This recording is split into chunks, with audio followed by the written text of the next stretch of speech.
welcome to another night, another stream. And today is technically the launch day of WARWU1F, but it is also it's been 9 years I've been making content on the internet, gaming content on the internet. I've been making content overall for roughly about 13 years, 13, 14 roughly. But yes, 9 years of the WARWU1F brand's name thing being on the internet. It's kind of crazy to think. Almost a decade been doing this. We are going to get into that, and we are going to be doing a whole anniversary thing.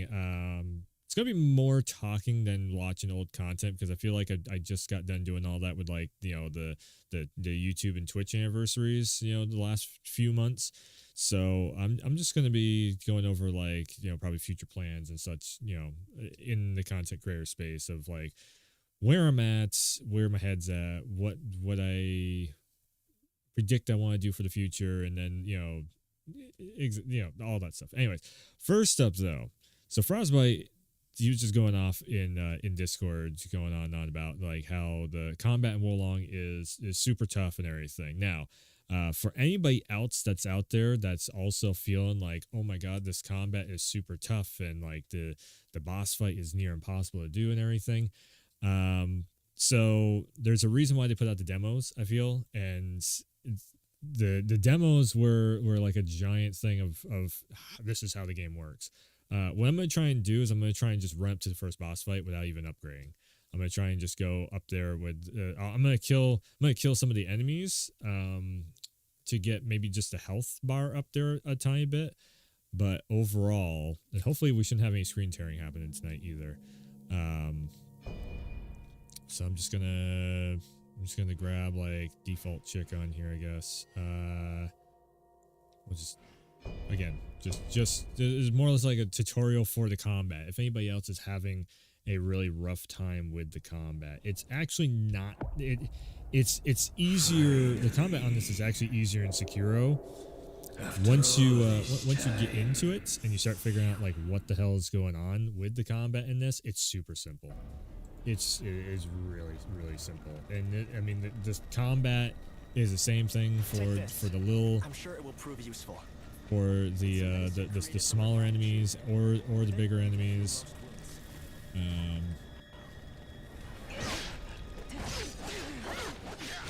Okay, so like I said, I'm gonna kill a couple of these guys. Again, the screen tearing should not be happening because I am actually running straight off the capture card tonight, and we're running the game at 60 FPS.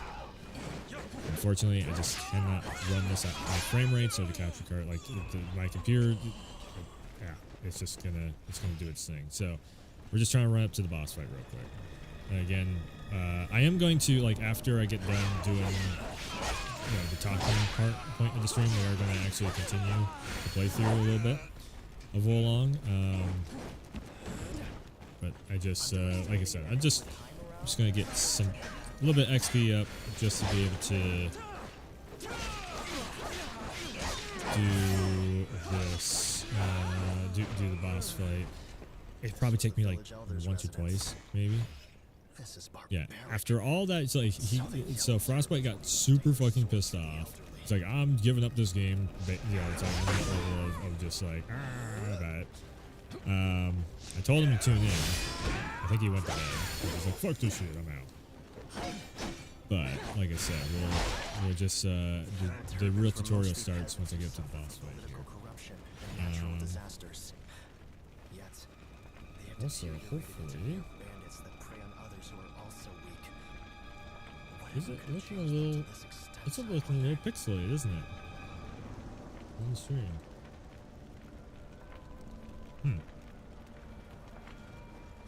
That happens every once in a while, where the bandwidth just is. No, bandwidth is running super smooth. It's like 6 lock almost. I don't know why that would be looking a little blurry, if, you know, sort of. Let's see here. So you got the Padawi thingy, lightning attack, flame attack, power. We'll stick with flame attack power. Let's see.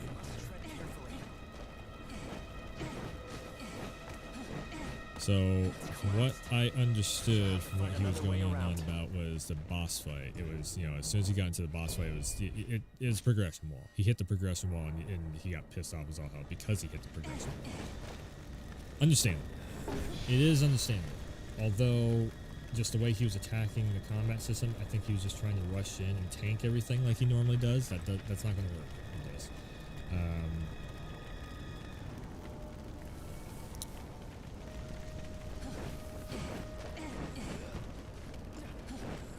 Normally I would make a YouTube video, but I thought maybe he might show up for stream. Of course he doesn't.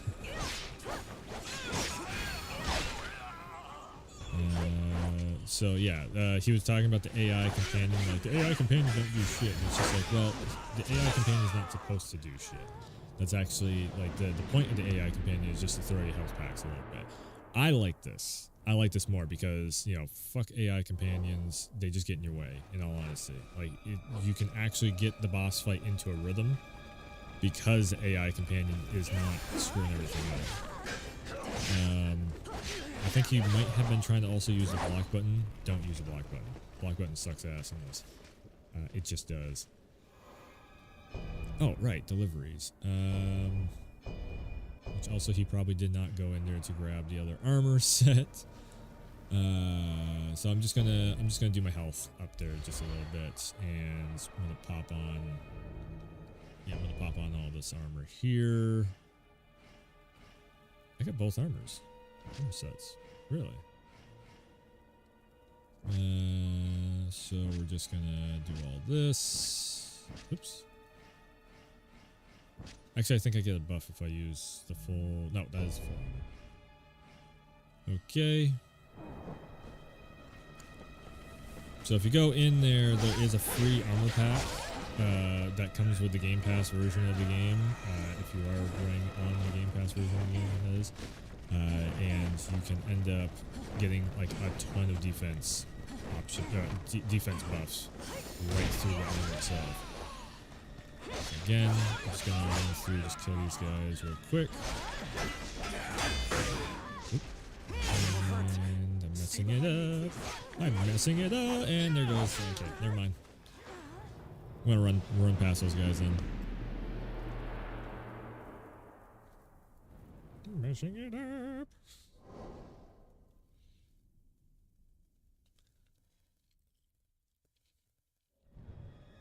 And yes, I am snacking. Mm-hmm.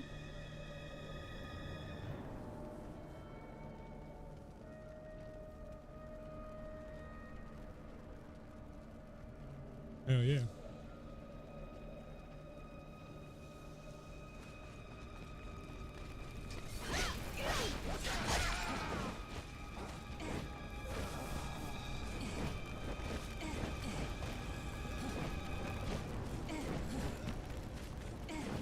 Yeah, so once you die, I do believe on the second death, it resets all the...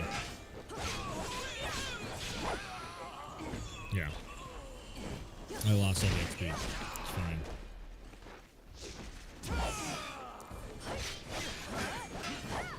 So, at first, I did get the Okay. So it's good that I came back over here. So at first, I was also trying to do this like a Dark Souls game. Which is just my stupid brain was all like, Dark Souls? No, this is not Dark Souls. If you're going into this thinking it's Dark Souls, you're going to just get slaughtered. There we go. 630. Just the way it is. It is not Dark Souls. It is Sekiro. It's an easy version of Sekiro. It's not the same team that made Sekiro, but it is 100% like an easy version of Sekiro. Now, what I highly recommend is you go up the ranks a couple times and you get this one up here, Absorb the Vitality. I pretty much I've been riding the whole game off from this Absorb Vitality one. Lightning bolts and all that shit don't do much. So what I'm gonna do is I'm actually gonna just stab these guys one more time. I'm just gonna do this single run. I was doing on stream before, and that's it. you know, so like Nameless Garb and all that stuff. I actually did not need to get that the last time. Again, this is just a temporary save file too. I'm gonna delete it afterwards. Just doing it for tutorial purposes. So I am sort of using the block here, but really you don't need to. Parry is the king of this game. The whole combat system runs off of parry, because every time you parry, you get the blue meter. The blue meter lets you do magic stuff. Now, you see all that blue mirror? That if you look real closely at the bottom of the screen, you'll see like I'm filling up the blue mirror real quick. And every time I do this power move, so 1, 2, 3, do the power move, you notice that orange mirror right there. It's power move.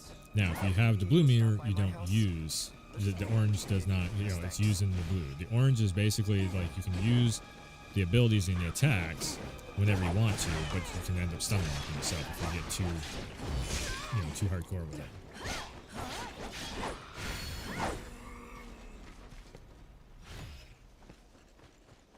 This motherfucker just dropped the lieutenant gear first thing right off the bat. That's some bullshit RNG luck right there.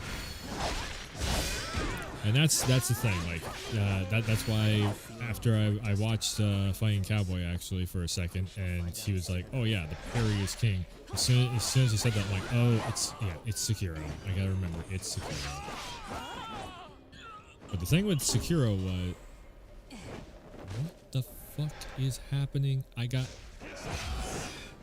How is there VSync on the capture card right there? How? What? There's no way that just VSync, the VSync just shit the bed on my capture card. How? I want to know how.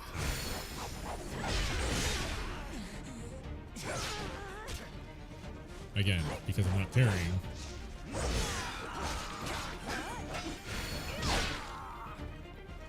Yeah, see, like, that's another prime example right there. Like, he just ran up and finished the fight for me. Again, super... What the fuck? Match output. Oh, maybe that's why it's doing it. Try that. Should be just locked at 60. I don't know why it would be doing anything else. There it goes. Maybe that just fixed it. Looking smoother on stream. It still look. Why is it? It looks like it's downscaling. What the fuck? It looks like it's 720p on stream. I don't get why it's doing that. Is that doing that on? Is that just my?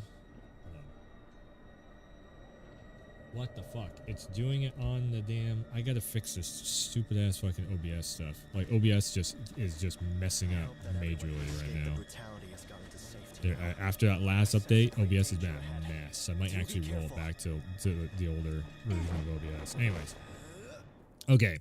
So, the three main things to be, you know, thinking about. Dogs of the Han Court, are you? So we're coming in. Oh, fuck. I forgot to upgrade. Shit. So the parry. Press one time. You gotta get the timing down on the parry. You have to get this timing down on the parry. It is crucial that you get that timing down on the parry. Everything runs off from this mirror. Every time you parry, the orange bar goes away and your blue bar starts to fill back up again. So every time you're doing this light attacks, you get about 3 light attacks. Boom. Then he's gonna go in for the big attack. The reason why he's doing this and constantly doing it over and over and over again is because the game is trying to reset your bar back. It's actually trying to work with you instead of against you. Again, all I've done. This is the basic bare bones default ass Borderlands. Okay. But you gotta get that timing down of the parry. If you can start doing the parry shit, done. It's super simple. Plus, on top of that, you have an AI person in the background too. Damn it! What is that power? Let me actually turn this down. I just realized that the audio was ridiculously loud. Okay. For the big boss fights like this, jumping is going to be key. Hit a few times, back off.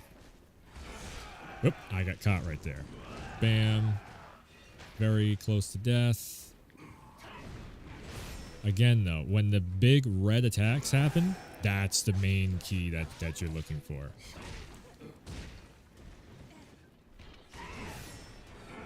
Okay, sweeping attack like that. I can get away from it. Boom. I can get away from that. And hopefully he's going to do another red attack. Yep. Boom. Break his arm. He goes into stagger. So the reds are your stagger. You do not build the meter up by attacking. It's all in the parry. It just comes down to learning the boss fight and learning the I forgot about the second one there. It comes down to learning the boss fight and learning the attack pattern. If you don't do that, you will get destroyed. It's just like any other Souls game like that. This is where the get good, meme comes from. We tried this. Probably not working. No, it's not going to work too easily, but boom. I don't have another health back. Shit. Now, once you get to that point, you can actually pop the beastie thingy, and boom, fight is over. It's just that simple. It's just that simple. It's nothing but just getting your timing down. It's getting good and figuring out the boss fight is the reason why I can sail through that boss fight. So I've beaten it like 6 times now. So I know the timing of it when but also getting down the timing, going around and like figuring out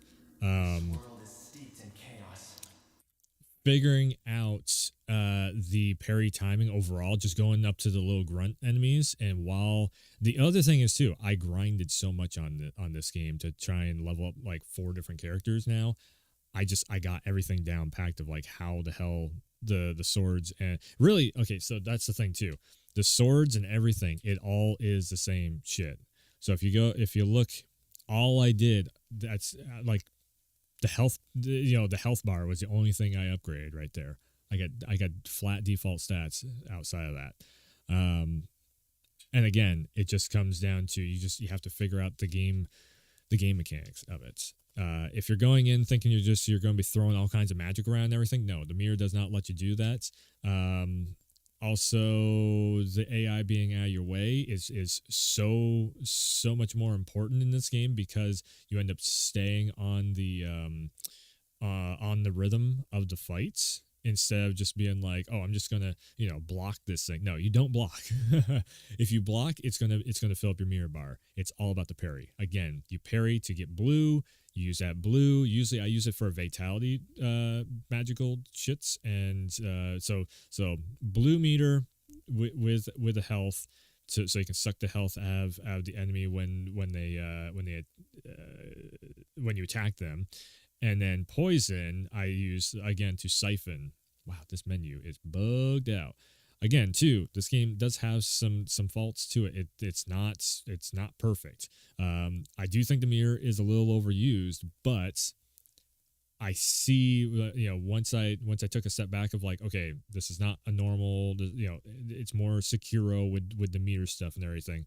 Boom, it started to make sense of like, okay, so if I parry and I build up the blue mirror is used. I can also use the orange mirror, but then that orange mirror is basically your stamina bar. Like that's what Frostbite was saying is like, oh, I'd take a stamina bar and a block any day over the top to parry. You do have a stamina bar. You also have a block.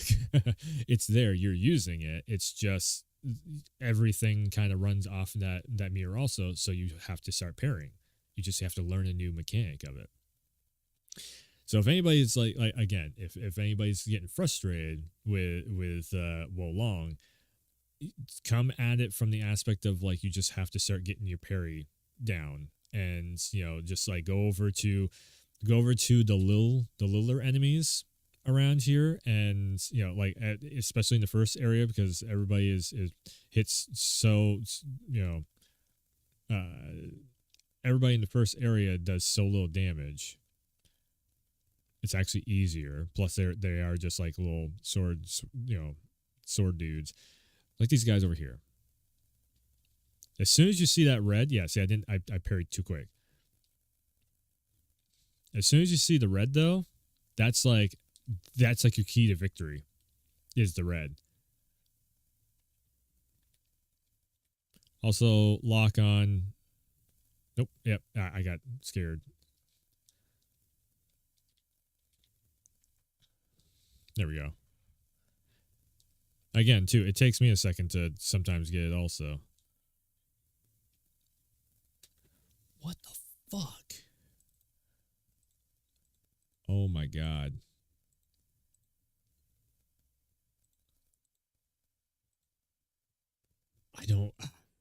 I am not having this screen tearing problem with the PlayStation. It's only the PC. It's only the computer. And the computer is set to 1440p 60.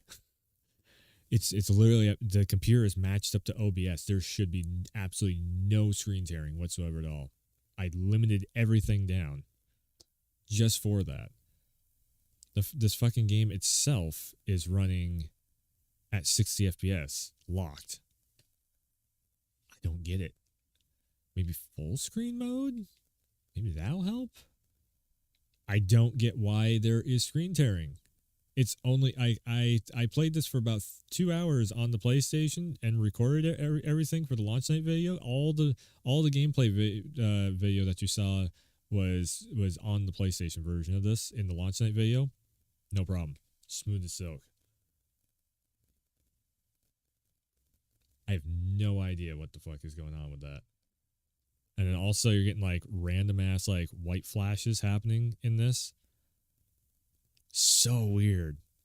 It very well could be also the because see, I can do this right now because I am running off the capture card. Weird that the FPS is not showing up.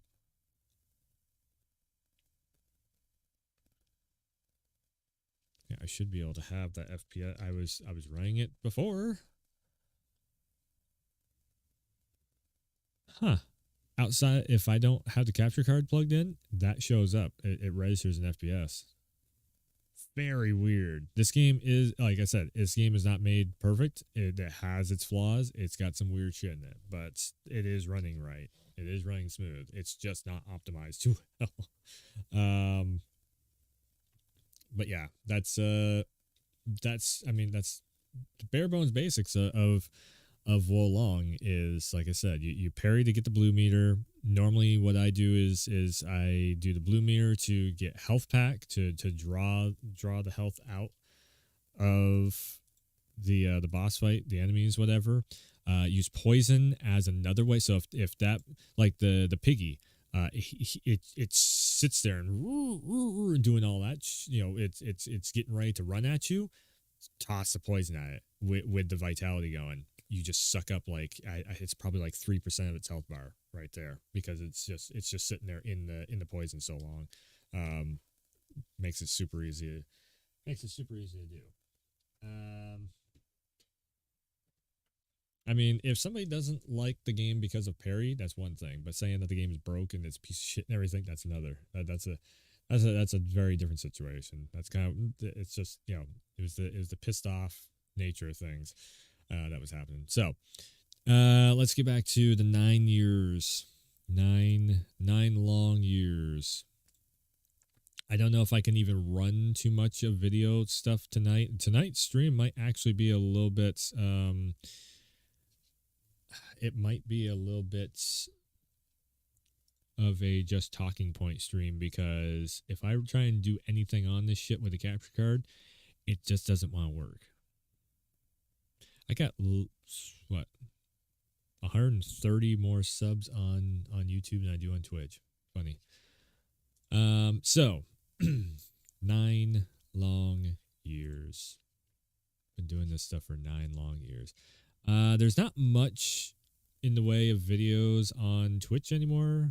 Or is there? No, there is. There's 693. I mean, we're not even at Twitch. So So for 9 years, I was like actually trying to think of like what the hell do I actually even want to talk about, because I've talked about my history on the platforms. I've talked about, going through all the YouTube stuff and like making partner and signing with the networks, and having to delete the first channel and making a second channel and all that.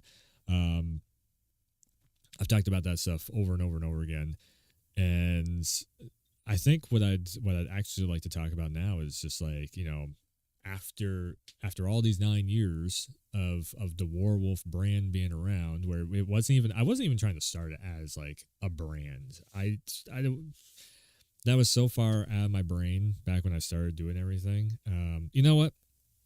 Before let's try and maybe we can watch like a video or something here. Somebody have a documentary up. I need to snack. I need to eat and I need a snack. Real quick. It's like give me like 5 minutes just to down all this stuff.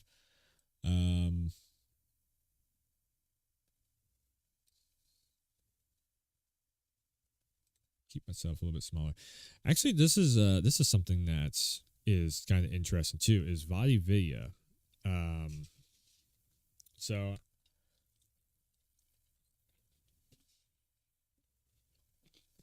I like Vadi's work. I like all his videos and everything that he's done over the years. It's definitely taught me a lot about the lore of Bloodborns and Dark Souls, and while we're on the subject of Wolong, he's covered everything from Sekiro to Dark Souls to Bloodborne, and does a fantastic job. Something that I've been noticing though is in his coverage of all this stuff, he's starting to kind of change it up a little bit, and I think it has something to do with this book. So he made a art book inspired by Dark Souls, Elden Ring, Bloodborne, Sekiro, and Demon Souls. Cool, very cool. All for content creators making brand new stuff. That's awesome. Hopefully, it inspires some ideas for either From Software or somebody else that are making a game that is like From Software stuff. I guess I can make myself a little bit bigger here. But what I've been finding. Let's just watch his latest video. Yeah, so for a second this is here. going to be a video about one image that appears in one tweet that simply tells us that Elden Ring's DLC is coming. Which is cool. And I'm going to try and make this a good video because, yes, I am going to present some truly unhinged speculation about the contents of the DLC, but most importantly, this is actually the perfect excuse to discuss a few things that we haven't dived into yet. So this video piggybacks off from one of the other videos I made, and like the whole lore timeline. So going into Elden Ring, he started to talk about this book that he was making, that art book, and how everybody should sign up for the Patreon, this and that, of that he's trying to basically make extra money off from the art book. Fine, cool, awesome. Best of luck. I love it. I love to see it. And all the Patreon stuff and everything. He's given people, a whole bunch of jobs and everything. I'm not dunking on WARWU1F yet. I think he's doing an awesome job. Where I'm like, is the fact that he is using cut content so much. Like half of this video and all the speculation on what the DLC is going to be for Shadow of the Erdtree is legit speculation off from cut content. And this is where I'm just like where the side of my gaming brain goes to, like, I've listened to so many developers talk about cut content before, and how cut content is just that. It's cut content. It's not canon to overall lore. If they go back to cut content, like, there's a reason why the content got cut. And it's because of the fact that I'm not eating. I need to eat. We need to watch this. But the thing going into this to keep in mind is cut content is cut for a reason.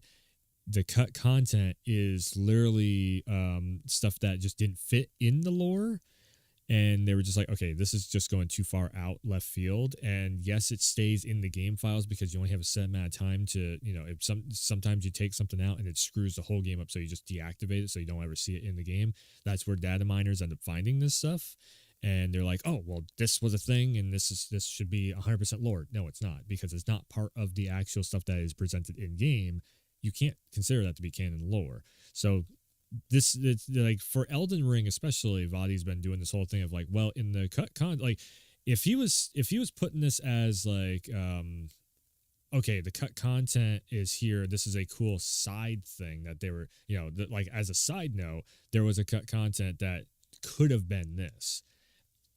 Okay, cool. He's done that in previous videos, but for some reason for Elden Ring, he keeps doing all the cut content as like canon lore, and that's what's bugging me so much about all of his Elden Ring videos. It's just like, man, it's not like, a lot of the speculation he's making for the DLC is from that same like lore that is not even like, if they do take some of the cut content, they're going to change it, and that's the thing. Like you have to change the cut content to, if they do take pieces of it, you have to chop it up and remold it into the story that is actually set lore piece, stuff that is in the universe. You can't just take the cut content and be like, that's it. That's what it is. It doesn't work that way. Both from a design standpoint and a story writer standpoint, it's just like you can't take the stuff that isn't 100% true to lore. You can't take that and just mix it in. It doesn't. Like I said, this doesn't work. It'll step on the toes of other characters' storylines that that is established and that is going. But yeah, let's just on this channel. Let's just listen to For what example, he has to say here. we've yet to discuss Torrent, whose mysterious origins are clearly being teased here, and I also want to talk about the dark side of the Erd Tree, which is absolutely a huge part of the lore absolutely. already. So my goal, like this stuff, video, I agree with. even I'm if like, my oh yeah. This wrong, is to at least gear you up with some knowledge about the game's lore that you can take with you, no matter where the DLC actually takes us. And my other goal with this video is to let you know that my art book is currently 10% off for a limited time.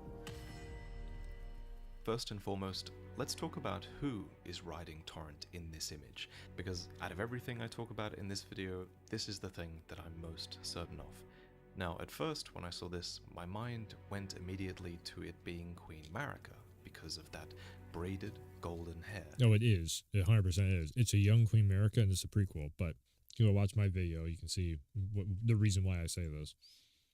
They're also riding Torrent sitting in a side saddle manner, which was historically a way for a woman to sit on horseback with dignity while wearing a dress. The character is also wearing a similarly placed upper armband, so while it's definitely possible that this could be a young Marika, I still think... Okay, also, we don't know how Queen Marika is. Is she a warrior? Is she a queen? Is she... just some random chick that came through and pretended to be royalty? Or did she actually have merits to her success up to becoming royalty? We really don't know too much about her at all. We don't know how she talks. We don't know how she walks. We have no idea. How does she present herself? Is it like this, where it's like, okay, dignified, kind of maybe royalty, whatever? Or is it something completely... This could be Melina, for all we know. Before she got her eye taken out and all that stuff. This could be Ronnie, before she turns herself into a doll or whatever. We have no idea really who this is, but it seems very much like a young Marika, and she is like maybe what this still screams to me, and I think I'm pretty sure I said this in the video. The more I've been looking at this though over the last like 2 days, whatever it's been out. It just screams like Marika came from a distant land, like she ran away from home, or her lands got totally destroyed by the death, or maybe even another death rune or something, and that she found the lands of I can never remember what the fuck the name of the lands are in Elden Ring, but the Elden Ring map, she found that place and she was all like, I can do something here. Or she gets taken in by other people we haven't heard of, we don't know about, and the whole Game of Thrones thing happens where she gets adopted basically and goes up the ranks until she reaches Queen America. That's what this image is screaming. An image paints 1,000 fucking words, and it's so easy to speculate on stuff, but that's what I'm getting out of this. It's very interesting to hear in what Vadi is coming up with. That's nowhere near as likely as the alternative I'm about to suggest, which is that this person is Mikola, who was one of Marika's many demigod children. So item descriptions and dialogue all refer to Mikola as a he. However, Mikola does have the feminine side to match the person riding Torrent in this image. Like literally, they have a feminine alter ego called Saint Trina. Now, the problem is this is fan art made by, again, a fan. This is not canon lore. Yes, Saint Trina is possibly an alternate, but there's storyline plot points. We don't know for sure if Saint Trina is Mikola or not.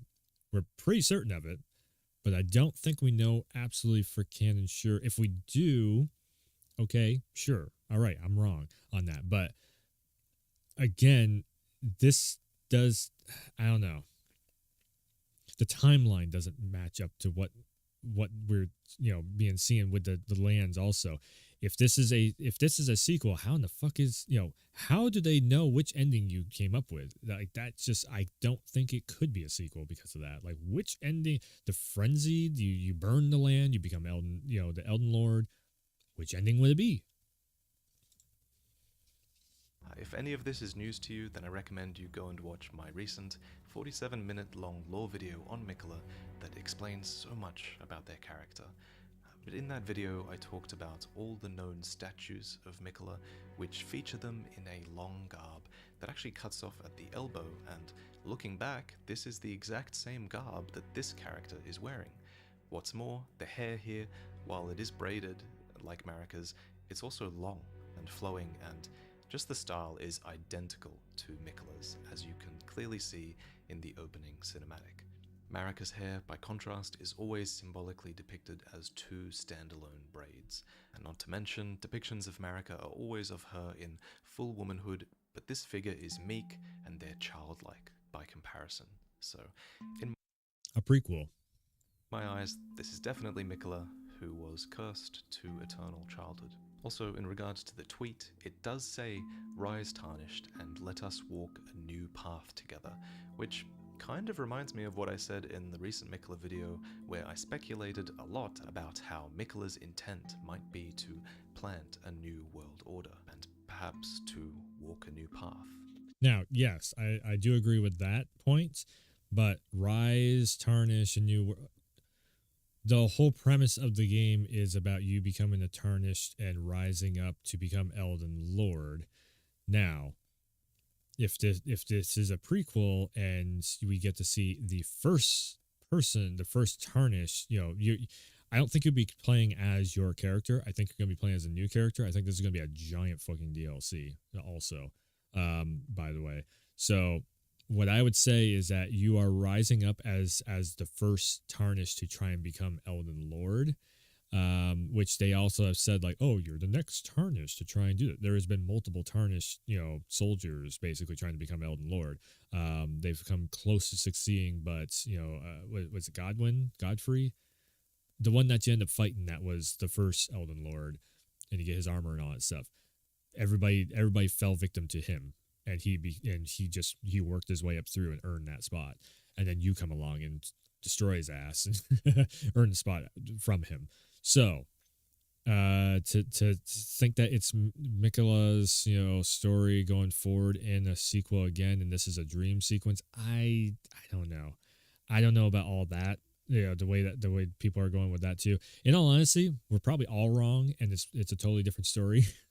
Altogether, because who can keep up with Miyazaki's way, his mind? He could be. Here's the other thing too. Like, this is just barely in the works. He could have thrown this out there just to get like the premises of what everybody's thinking and be like, okay, I like this idea, like this idea, like this idea. Maybe I might borrow a little bit from here, but we're not doing any of this stuff. We're gonna do something totally different to shock and awe everyone. that very well could be what's happening here, because I know that developers love to do that stuff too. They will take ideas from the community. That might be one of the things, like Miyazaki had multiple storylines in mind, and he only has time enough to make like one of these stories happen, and he can't figure out which one he wants to make happen. So he's like, let's just throw an image out there and see what all the fan theories are, and let's just pick, because also the fans will come up with, there's a million brains coming up with a million different stories. They're going to come up with some cooler shit than Miyazaki could even think of, and Miyazaki can just take it and work it into the world as he sees fit. So then the creator still has the vision there, but then the fans are actually working basically with the development team without even knowing it, by giving all these suggestions of what the storyline could be. That happens all the time in game development. It's a very cool process that you don't even realize happens. Anyways, let's... So, if we are correctly assuming that this is Mikola, then we can also finally start to unravel the mystery surrounding Torrent, your spectral steed. And that's important, because Torrent is not just some random mount. Yeah. He's a full-on character, and for whatever reason, he chose you as his tarnished, down to the very moment where he sniffs you out in the stranded graveyard. Melina is actually an unwitting part of this plan to find and guide you. Okay, yes, I agree with this also, but I think there's going to be something to make this more personal, of a personal story between Marika and Melina. I think Melina is going to be like the one that was talking with Marika a lot, maybe in secret or something like that. And when Marika dies, she takes Torrent off from Marika. Like that was Marika's, that was like her trusty steed that she grew up, as a young girl.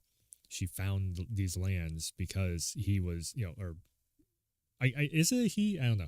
The horsey there fucking basically is a main character, like Vali's saying here. Again, I agree with a lot of what he's saying. It's just like the stuff that he's doing speculation of, I'm kind of on the opposite side from that.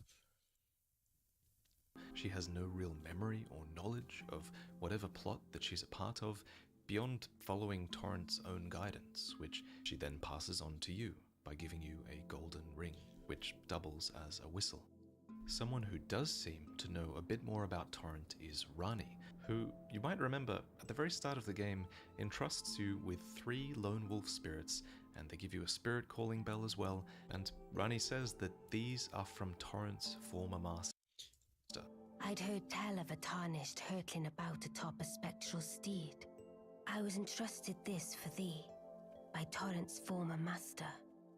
So, this is where I'm like, again, they can make this super personal, because this is Renala's daughter. Rani is Renala's daughter.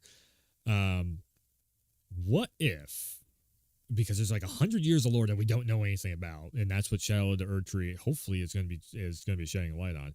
But what if Melina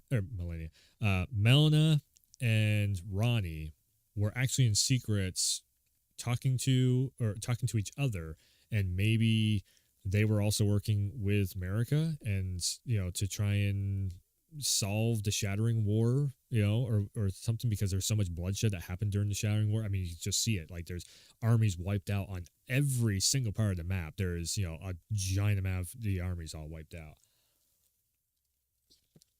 So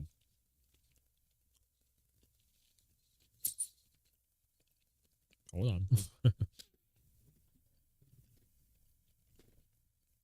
So if Torrent's former master was Marika, being from a young girl, that's her shadow. To me, who is the shadow of the Erdtree? It's Marika. She's the one who is trapped inside it. She's the one that's imprisoned into the Erdtree. She's also hung up and killed and stripped naked and all that stuff inside the Erdtree. Like, she has made an example of inside the Erdtree. She is the shadow of the Erdtree. She is either the protector or she is the ruler of the Erdtree, which is, again, that is, it's a helper protector is the shadow of the Erdtree. She is trying to use the Erdtree to her advantage, really. And I think with her trying to do that, she unleashed the beast, the Elden Beast, And then also she got trapped in there along with Radagon because Radagon came to try and save her or something. Got mixed up in it. Also, it's his wife. Why would he not go in there? It's the wife. It's his wife and the mother of his kids. Why did he not go in there and try and help her out? With the Erd tree and all that stuff. Also, I would say because it is like George R. R. Martin and it is also Miyazaki, and we've seen Bloodborne lore and stuff. There's probably a good chance that she tried to dip into the power well too much, and she got absorbed by it, and that's what ended up absorbing Marika and Radagon together. Like it was just a, like I said, they absorb together to help trap the Elden Beast, and then they're trapped inside the Erd Tree, and that's why the vines are there. That's the reason why they seal it off, because that Elden Beast could be the end of the world. So they trap it inside the Erd Tree, and then for 100 years or whatever, everybody starts celebrating the Erd Tree like it becomes a mythical symbol, so nobody messes with it. Like that's if you mess with that, you mess with life itself and all that. Would make sense. It would make sense. Master. Now, Master. You could argue that she's referring to Melina as Torrent's former master here, but then that doesn't really make sense, because why would Ranni bother to hide Melina's identity as Torrent's former master if we've met Melina already? Because Melina doesn't remember it, Ranni doesn't want to give it away, and there's history between all of them. So I'm getting this story plot line off from what Vadi's information is. I just don't agree with what he's saying of his assumptions on the storyline. But from like what Vadi and a few of the other ones that are doing like all these lore videos on all this stuff, and like you're just you're seeing all these descriptions, you're hearing all these character dialogues that are true form canon lore in that all the voiceover work that is in the game, that is like 100% in the game. You can find it if you go up to these characters and talk to them and do their quest lines and everything. To me, that's the only lore that you can go off from. So yeah, it's very interesting seeing like, oh, there could be a very personal story being told in the DLC, and that to me just makes the DLC like wicked cool. That just makes me really want to see this DLC even more. So I think that Torrent's former master is surely some other third party, someone who is clearly very in tune with spirits, considering Torrent is himself a spirit, and considering the spirit calling bell and the 3 lone wolves are all from the same person. I think when they killed Marika, they killed her horse so she could not escape. I think that's the reason why he's in spirit form. And Ranni Ranni probably, if she was working with Marika, or even Melina, one of them resurrected Torrent and was like, okay, so the next tarnish that comes through, that will become the Elden Lord. The next one that's fit to be the Elden Lord. And Torrent is already just like, okay, I'm going to pick him out anyway. I'm going to sniff him out. That's why he's sniffing you out. Speaking of the 3 wolf spirits, there's actually a relief in Farum Azula that depicts 3 wolves crowded around a small, slight figure. Whoever owned Torrent would have also owned the 3 wolf spirits, so I've always wondered if this image was depicting Torrent's former master. Marika, young Marika.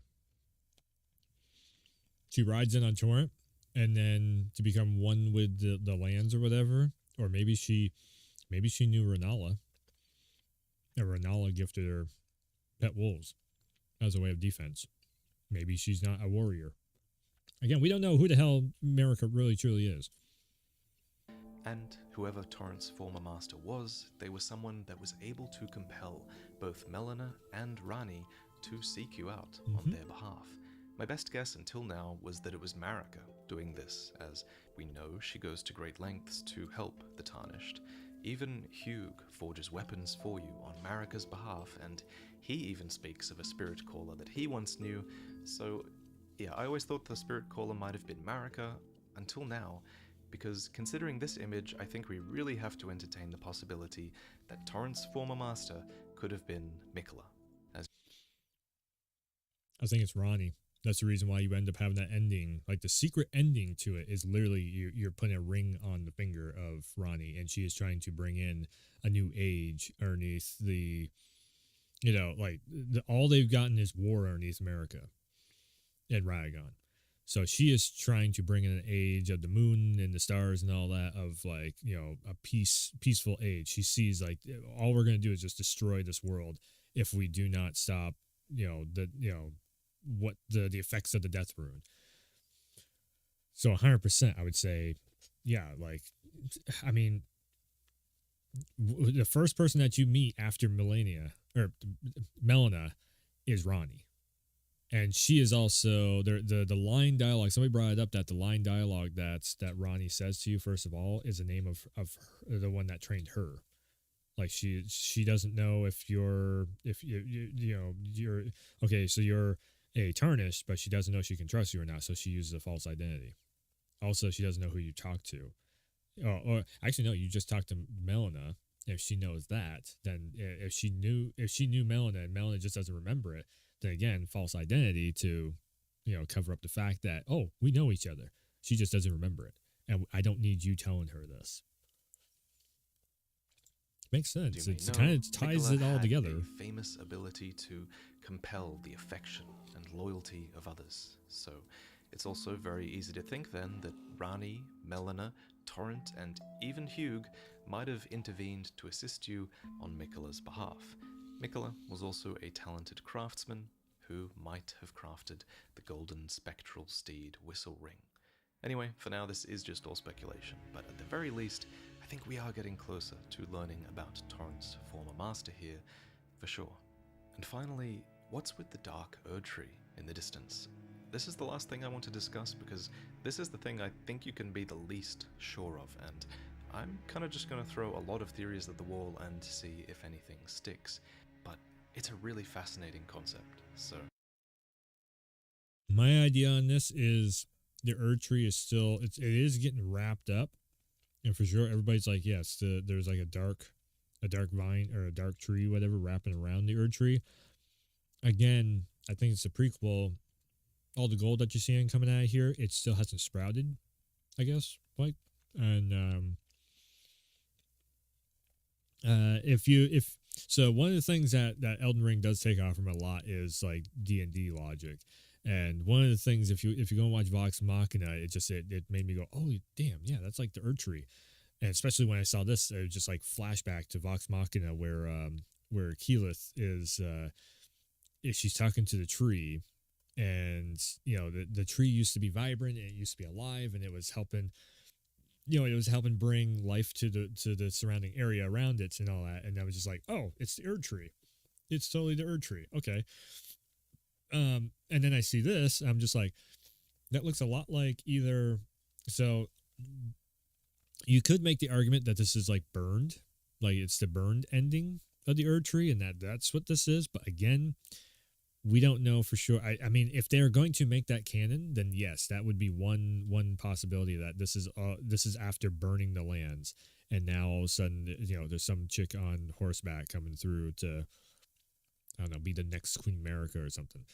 But if you think about it, of this is a prequel, then the Erdtree has not, you know, come in bloom, and all hell hasn't broken loose in the lands between.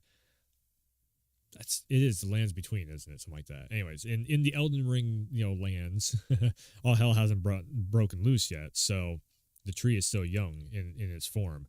Again, we are seeing the tree 100 years later in the game, where this is fully, you know, it's a fully developed tree and all that stuff, and you know, Queen America's tied up inside and all that. Whatever this tree is, whatever's happened to this Erdtree, it's weeping gold. And it does still seem to be a source of light, just like the Erdtree is in-game, except now it has a weak golden light that filters from behind its branches. The baby golden light. At first, I thought it might be Miquella's Halig tree, which does seem to curve in a similar manner. And as we discussed in this video, Miquella's Halig tree is a sort of Erdtree, although it is an Erdtree that has already split and withered, so I'm not that drawn to this theory. And actually, if you look closely, it's almost as if there's two trees here. One that is straighter, like the Erdtree, that has a streak of gold within it, and a light filtering behind its branches. And then there's another tree that is almost twisting around it, almost as if it's strangling the Erd tree and literally could be. I think that might be like you end up burning this tree in the DLC or something and get rid of this extra tree, and then this tree starts to bloom. And so it's like, oh, we saved the lands, and then all hell breaks loose when the Death Rune gets stolen. So then like, I think this DLC could, if they go the route that I'm thinking they're going to go with this, it's going to make the Elden Ring story so much better, because there's going to be so much more just like impact of what happened during this DLC prequel. That's why I'm so just like, they need to make a prequel DLC for this, because it's going to make the impact of the storyline on Elden Ring just hit so much better, so much harder. You're literally seeing the aftermath of 100-year war in Elden Ring, and then you are just like, you are the one that is just cleaning up everybody else's mess, basically. So if we see like the reason why the war happened, if we see like parts of the war happening, it's just so much more of an impact of all these characters that oh, you guys survived all this crazy stuff. Now this is the reason why you're looking for a new Elden Lord so badly, and the reason why these figures are kind of working with you. Ronnie and Melina, Melina and all that. So sapping the vitality from it. The only entity that I'd think would be capable of this, in the current game at least, would be Godwyn's Black Deathroot. This would certainly explain the color of the trees, the strangling behavior, and the sort of black falling decay that they have. And if Miquella is part of this DLC, then you'd... Godwyn took the Black Root off from a new villain that we'll see in the DLC. I think that's where that would go. I think that Godwyn would be a part of things as well, considering how entwined their histories are. But of course, this is all just one line of speculation. You can go down so many. You can also try to think about when this event might occur, and I feel like you can make valid arguments for and against it being in almost every time period. If it's in the past, that explains Miquella's healthy state and Torrent being unsaddled by you, but then it doesn't explain the state of the Erd tree. And if it's in the future, then it might suggest that this takes place after you become Elden Lord. But then, what if I chose the Frenzy ending? How does Miquella just take Torrent from you? Shouldn't Miquella's future be with Mohg? And then there's the theory that this could be some sort of alternate reality altogether, whether that's in the past, present, or future. And I quite like this idea, considering Miquella has a whole storyline where they also exist within some sort of dreamscape. As we have seen dreamscapes, and there is literally like the painted world and all that stuff before. So it is a very big possibility that is what this is. It's like, the painted world dreamscape like we see in Dark Souls 1. I just feel like there's too much lore there for this to be a dream sequence. I feel like there's way too much lore not told in the time before the game. If you have the opportunity to make a DLC and you have all that lore still on the table, why would you not do that? Because that will sell more than just a dream sequence. Everybody's going to be like, yeah, okay, whatever. If you have a prequel to the storyline, it makes everybody go, whoa, I need to actually check this out. Like it's must see if it is. From a kind of marketing standpoint, it's like, fuck yeah, go prequel DLC with that. Their alias, which is Saint Trina. And also, the landscape here doesn't really look like the lands between that we know. The mountains seem too low, the wheat field seems too vast, so what if this is some sort of... What I still say is when the Elden Ring got shattered, the lands also, because, death and life cycle got disrupted, so the lands also just like Mother Nature got disrupted, so the whole thing just... That's the reason why you see so many jagged edges and such happening because the map is like, it's such an unconventional map. There's not rolling hillsides there is some, but for the most part, there's just so much like, in between the rot happening, in between just like all of a sudden there's just this cliff and there's a whole bunch of land underneath it and everything. It's like, why is this cliff here? It's so weird of that map design like that. This could be the reason why, because when the Elden Ring shattered, everything just blew up. and that's the reason why everybody, or majority of everyone just died real quick. Spirit realm. And speaking of spirit realms, the Erd Tree being black, and the spirit graves, and Torrent, who is also a spirit, these things make me want to talk about the black lampwood of the Helfen. To a lot of you, those random words I just said probably made no sense. They're actually words that only really show up in one item description. But if you weren't aware, the Helfen is described as being a sort of dark counterpart to the Erd Tree in the sense that sword. it also offers a type of guidance, except its guidance is offered to the heroic dead of the spirit world. We talk more about the Helfen and the Lampwood and this guidance in this video on death. So if you're interested in speculating down that particular rabbit, you know what the other thing is too, like when you see this image, this just reminds me of when they were showing the war. God, where was it? In the trailer there. The Elden Ring trailer. Was it the trailer or was it it was a story trailer or something like that? where they start showing like all the, and the demigods began to fall.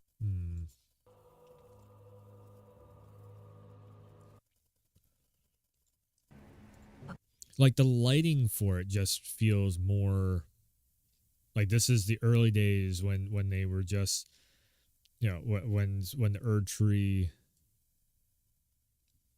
That's not the one I'm looking for though. This.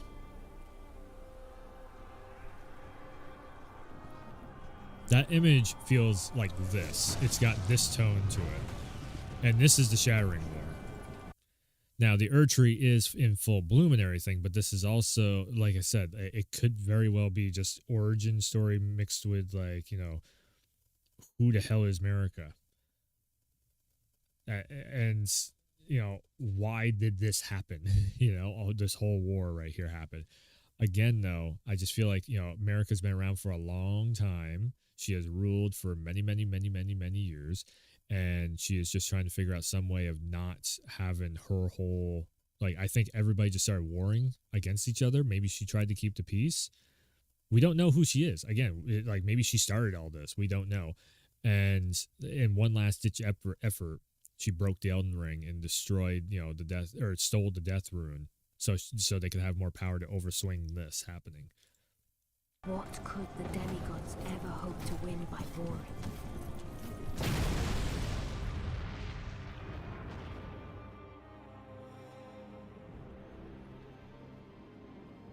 Like her family fell apart with just politics and everything else. So, and they've, Radagon and her feel so guilty over it. They shatter the Elden Ring and they accidentally unleash the beast. Such a cool story. If that's what it ends up being, that's awesome. I want to see that. The conqueror of the stars, General Radar.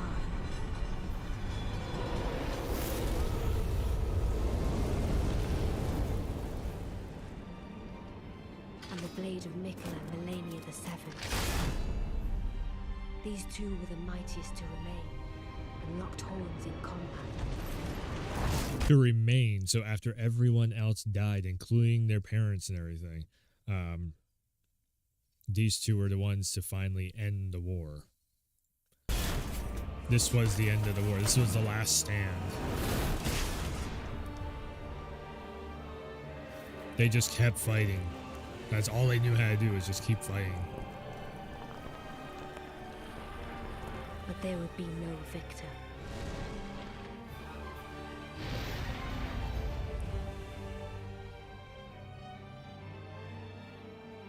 And so, we inhabit a fractured world, awaiting the arrival of the Elden Lord. And again, what's the person that you end up seeing is Ronnie? Like, they're literally, like, almost spoon-feeding you what the hell the lore is on this. And then And then if you just plug that into what the hell we're seeing with this image here, it just kind of just makes sense of like that. Yeah, this is before. All you gotta do is like go back to the original opening lore minute of what the hell. You don't see all the castles. You don't see all the lands all built up and everything. Over 100 years, you're going to see that.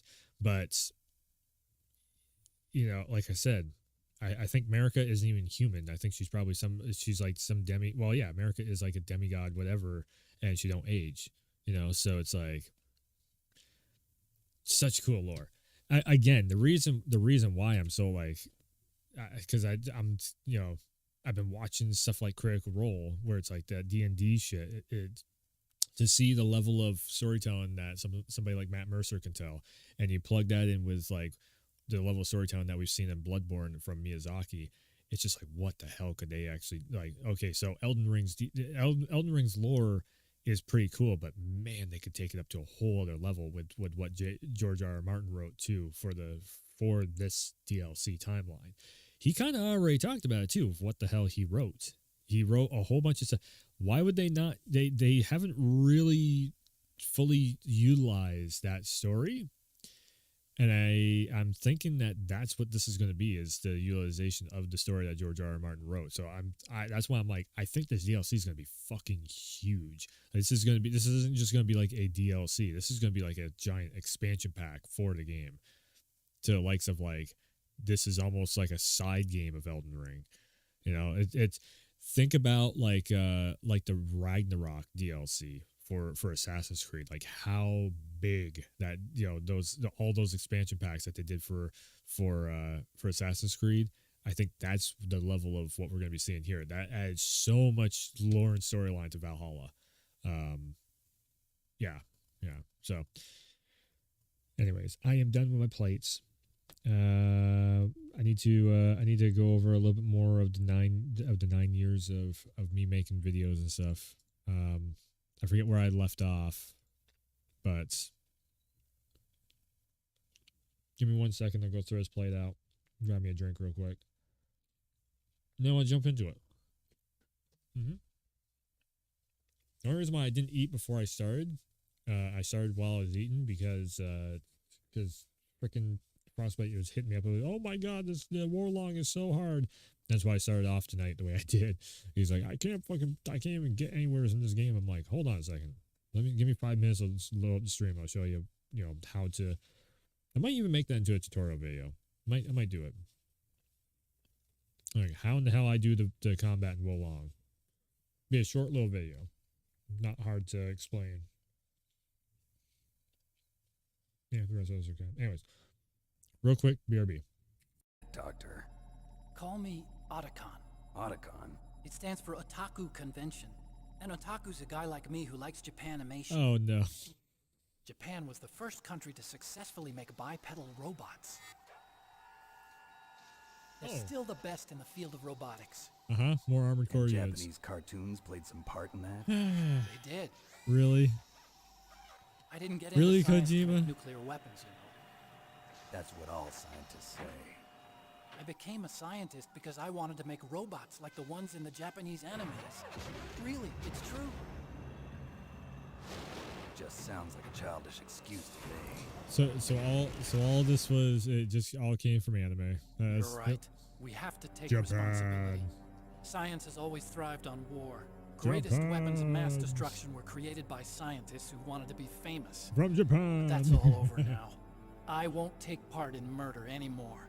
Whatever. All I want from you is information. Let me tell you. The original version of Final Fantasy VII, and this will be disputed throughout the annals of history, but the original version of FF7, Bayonetta came riding in on a summon, and she was like, "It's showtime, boys!" And then she came in, she did their little flippy dippy stuff, and she just started beating Sephiroth. Sephiroth didn't know what to do. She just started beating him. That's the real lore. Yep. This Wolf Lore Minute has been sponsored by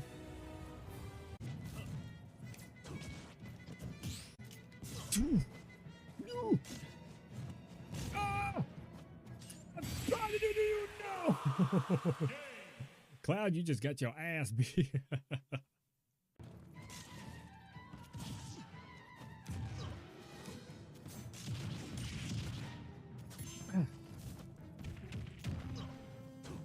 Cloud, you son of a bitch.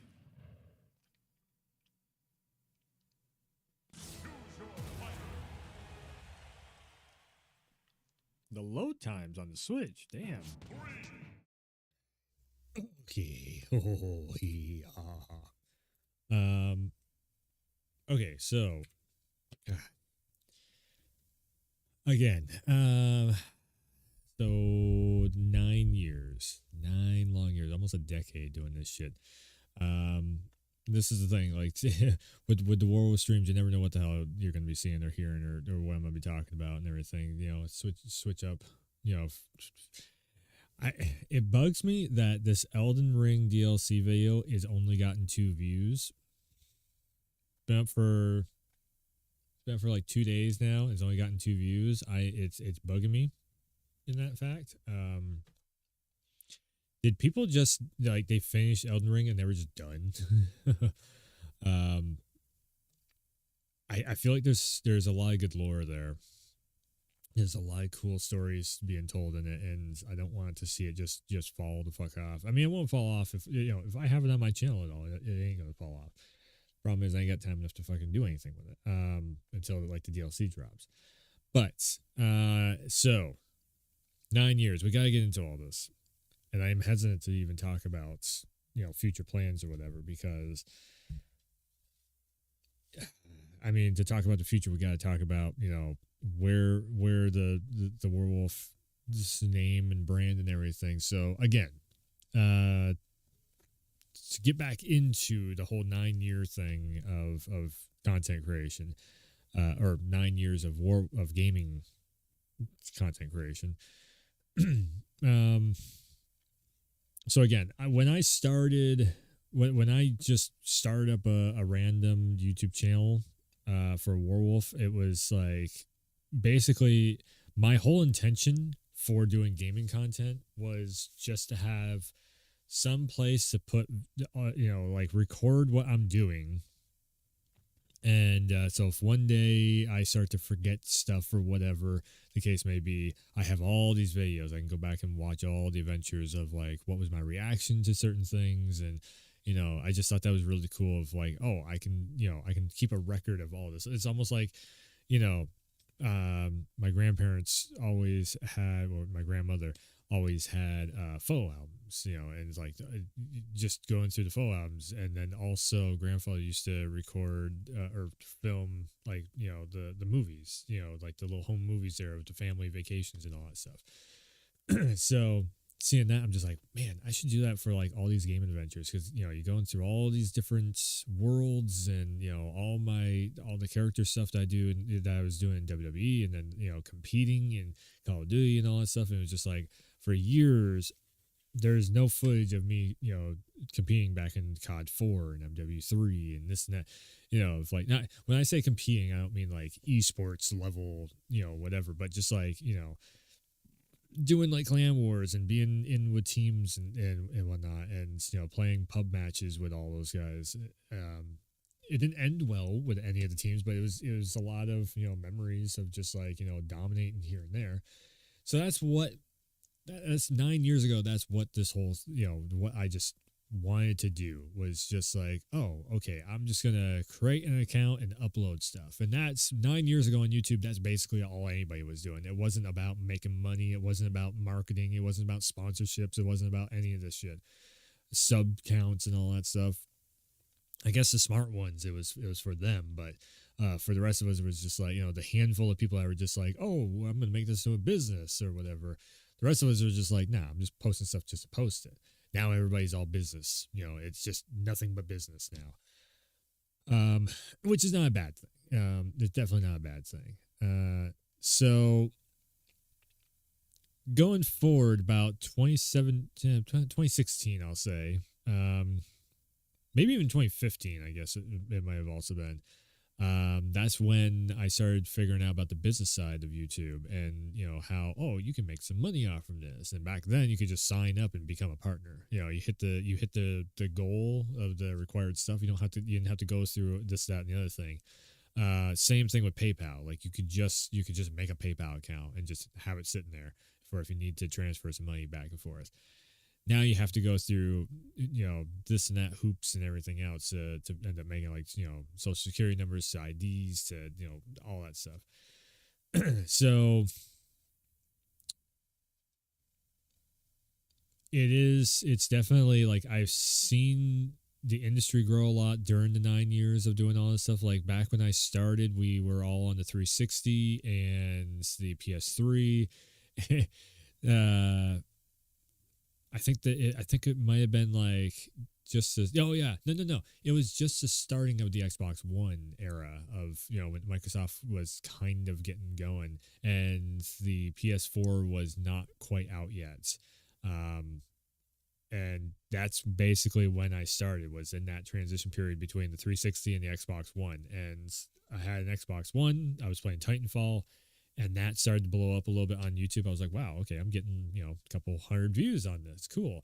It was literally just, again, it was just me wanting to document of just running around, just blowing shit up in Titanfall. That's all I was doing. And also, I also wanted to make some content of like WWE stuff because I was doing all this stuff, everybody, that's the great thing about WWE games and wrestling games and fighting games like UFC and boxing and all that stuff. Also, I mean, really fighting games in general, I would say it's one of the coolest things about fighting games in general is just the whole thing of, I wasn't even into Mortal Kombat as much in Street Fighter and everything back then. It was more like the sim fighting stuff. But the story that gets told, you start to get better and better and better, and just to document that and have a video thing of just like of getting so good to where it's like I could take on somebody who's competing in Evo or something. At one point I could have in MKX, probably MK11 also, because I just 100 some odd hours in it. So yeah, like I said, like during the whole 2017 part of it when all the business stuff, and this was, I think Vine wasn't even a thing back when I started.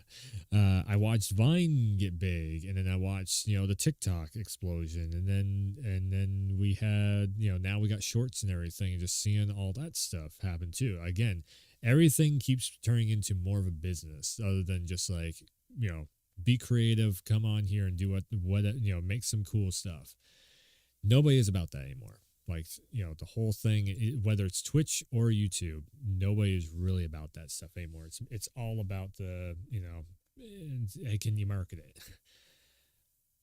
Which is the reason why, and this is the reason why I'm terrible at marketing my own self. It's like, come and check out my videos. I just feel like I'm annoying everyone when I do that. If people want to, find my videos, find my content, they're going to. And because of that, because again, like I am terrible at doing that stuff. Yeah, that's a main reason why I don't have more people watching. I don't have more people subscribe to the channels and everything. If I did the marketing campaign like everybody else does, my God, I'd probably have, oh my God, that is squeaking like a son of a bitch. I'd probably have, the thousands of subscribers that other channels have, if not more. But also, I think I'm a little too real with this stuff too. I just, if I see something, again, like, saying that Vadi, who the hell would go against Vadi Vidya? He is the lore master on all this stuff. Well, I think he is, for my personal gut feeling, I think he's, just a little off on the details, but I agree with a lot of what he's saying. I just not everything what he's saying. How dare I, That's one of those things I definitely feel like is happening nowadays. And going forward in the future is just like, man, where do I fit in with all this stuff? If I just keep doing the content that I'm doing now,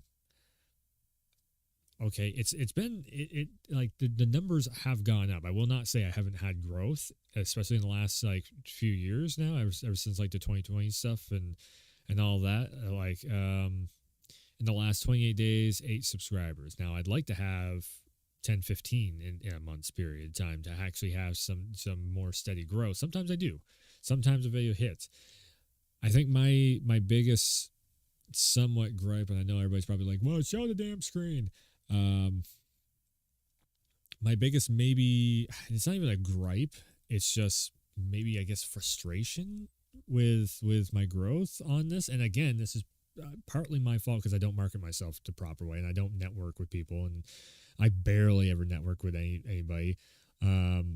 I really don't, network the proper way with companies either. Like, I'm always complaining about like, well, these publishers don't want to give the little guys, but I have reached out to publishers and I have tried to sign up for the programs and everything, and I have gotten denied.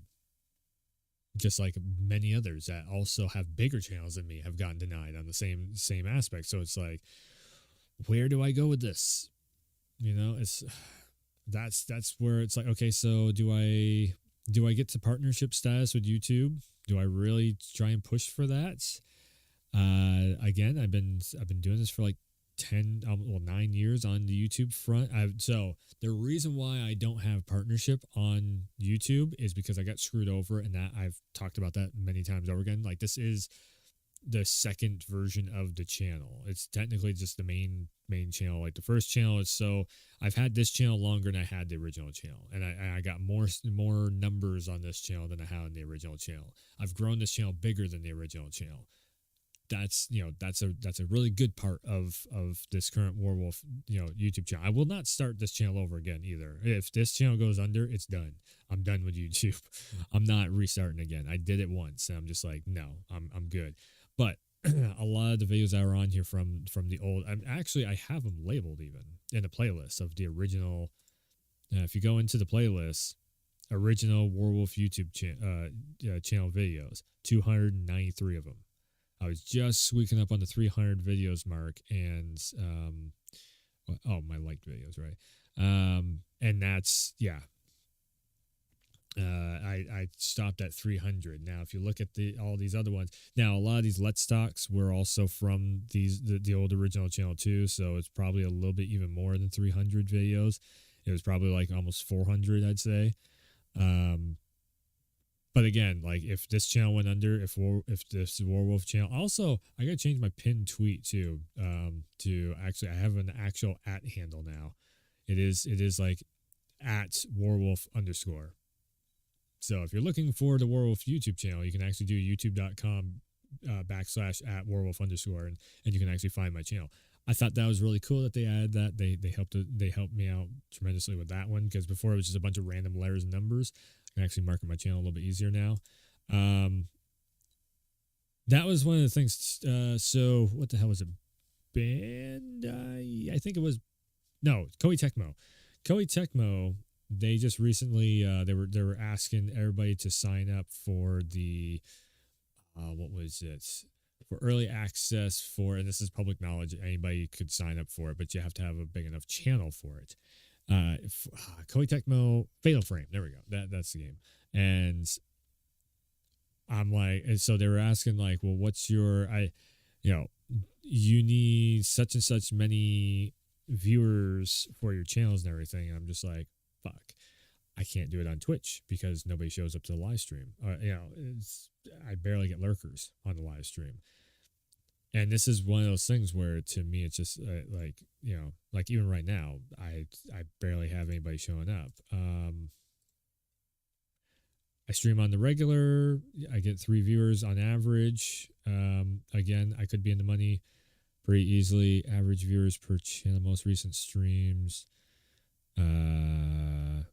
Most average viewers per channel is 35. I think I got 5 or 6. Again, even that though, I'm not complaining. I'm just like, the frustration is partly on my side of things, and it's also partly on the websites of the website. There is a sneeze. I knew it was going to happen sooner or later. It's partly on the discovery part of the websites. Like, everybody always has that gripe of like, how the hell do we get discovered on this website when there's so many fucking people streaming nowadays? And that's where it's like,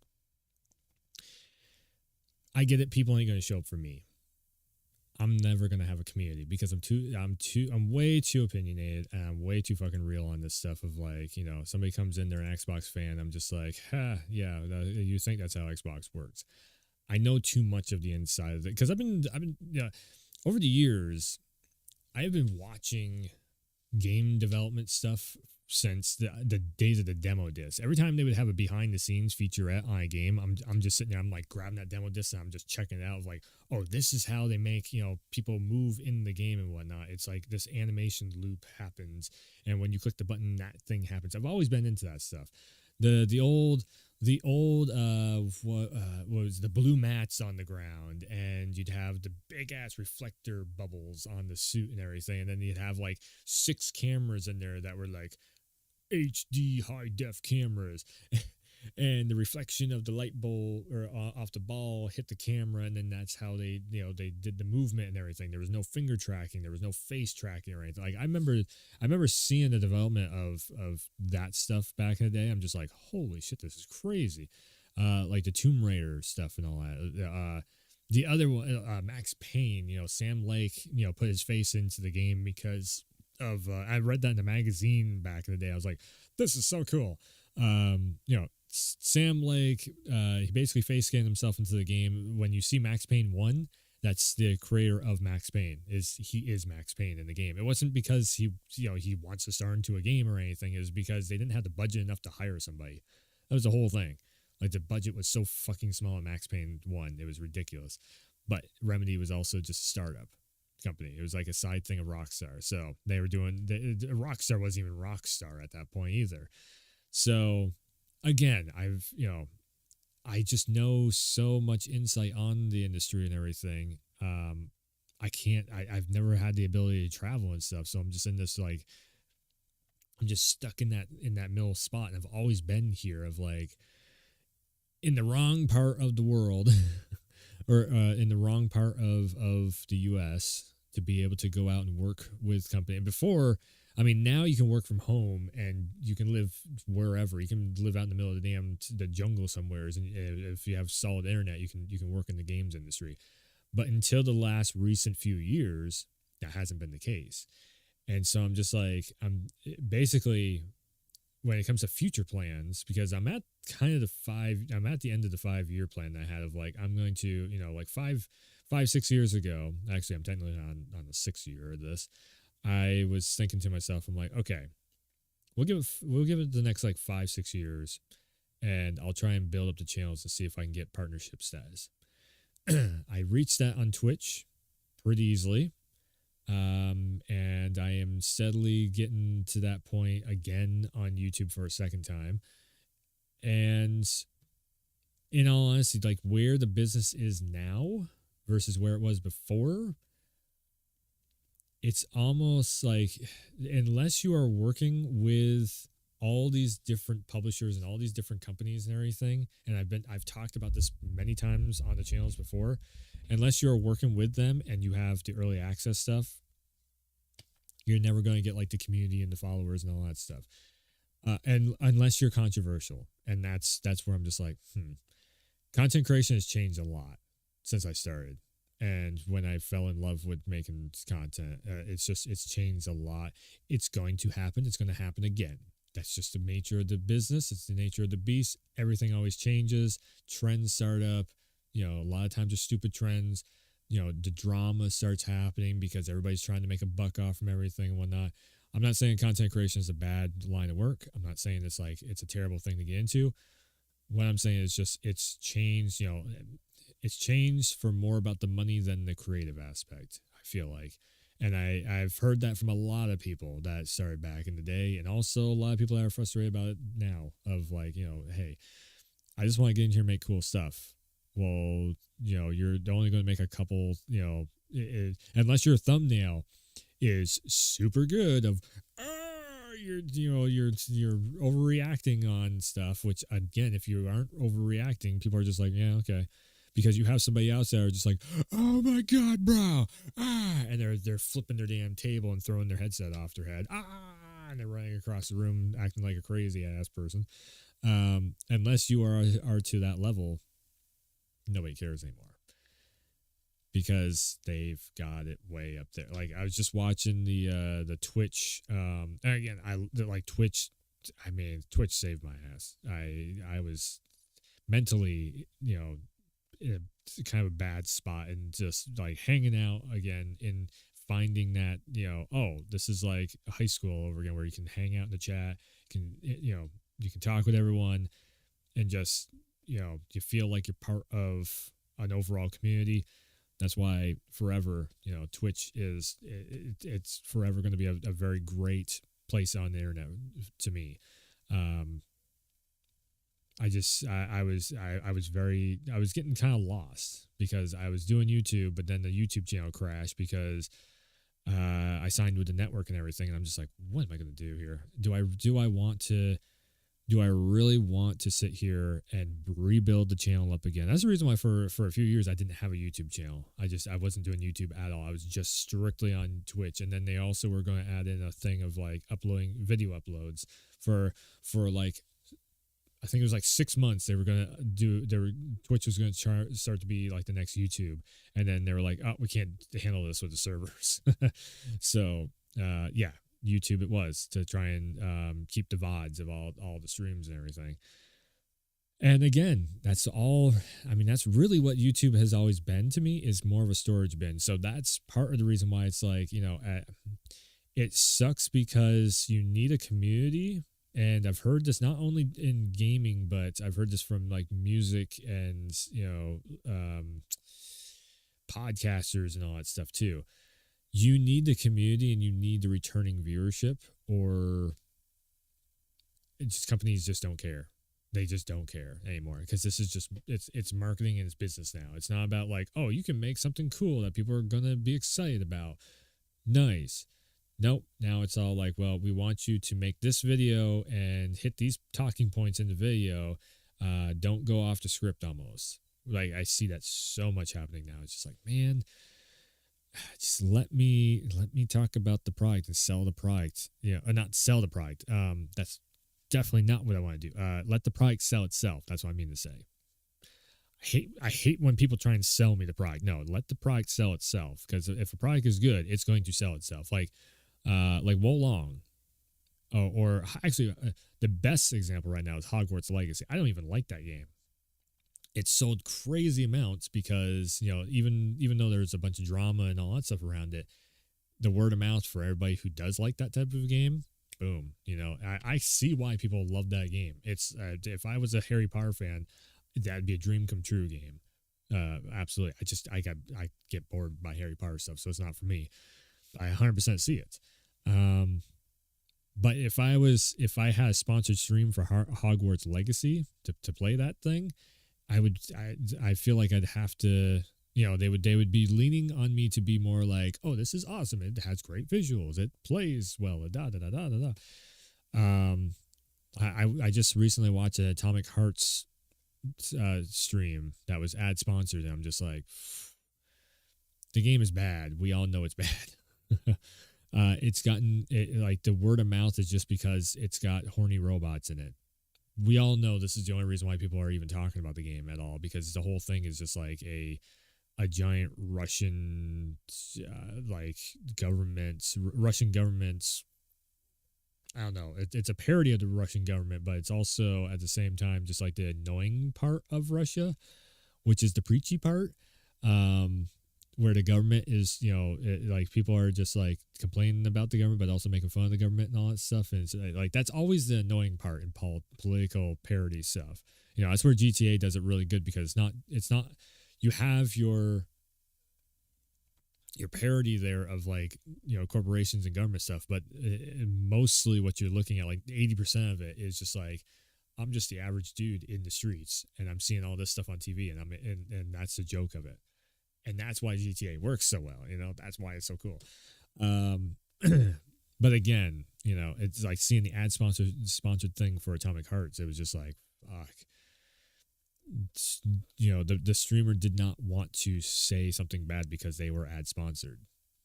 And it was just like, I can't do it, man. I can't do it. And that's why I start to question whether or not I am fit for content creation like I'm doing now. where it's like, you know, I am saying whether or not a game is good or bad or whatever, you know, from what I'm seeing of it. I don't know if there's a future in it of that. I do know I do want to keep making stuff like that. I definitely my head and my gut is both telling me like, you know, I'm creative. I want to keep making stuff. Again, I've been saying this for the last few years of like to try and like change up what I'm making. And every single time I get back in, like I'll make a Let's Talk and like this one here, the State of Play, and all of a sudden 229 views. I'm like, okay, maybe people are starting to kind of like this type of video again. But this is a tutorial and this is just, you know, State of Play. Dead Space remake launch day, 95 views again. But then I do something on the channel that is like, you know, Let's Talk the Elden Ring DLC. It's got 2 fucking views on it. If that was anybody else that has like 1,000 subscribers, boom, that would be at least 100 views. Even if people don't give a shit about the game or whatever, they're going to show up to see what you have to say about it. And I just have never, I've never fit into that side of content creation, because if I say something that is lore that people don't like if I'm talking about Resident Evil storyline stuff and predictions, if I say something that people don't agree with, they up down, you know, down some and all that stuff. I'm just like, well, yeah, okay. I had a different point of view on it than you, but not allowed apparently. But it's like, unless I am, let's see here. Yeah, like Village. I'm super hyped up and excited to check out RE Village in VR at some point, at someday. Okay, you know, unless I am super excited of like, yeah, but then Wild Hearts, nothing. Because there's a possibility, I guess, or people just don't give a shit about Wild Hearts. I don't know. Oh, yeah. Again, you can't really see much, but again, it's just so hit or miss whether my videos are going to land. And I've been trying. I mean, I'm doing the same videos on both sides. It's just, again, it's just people are showing up because they see somebody is covering the game that they're looking for. So they're like, okay, I'm going to check them out. Again, appreciate the likes and the views and everything. I'm not complaining. Don't take this as a complaint whatsoever at all. Anybody who's showing up to watch the videos, awesome. Thank you. It's definitely appreciated. It's just, I don't know.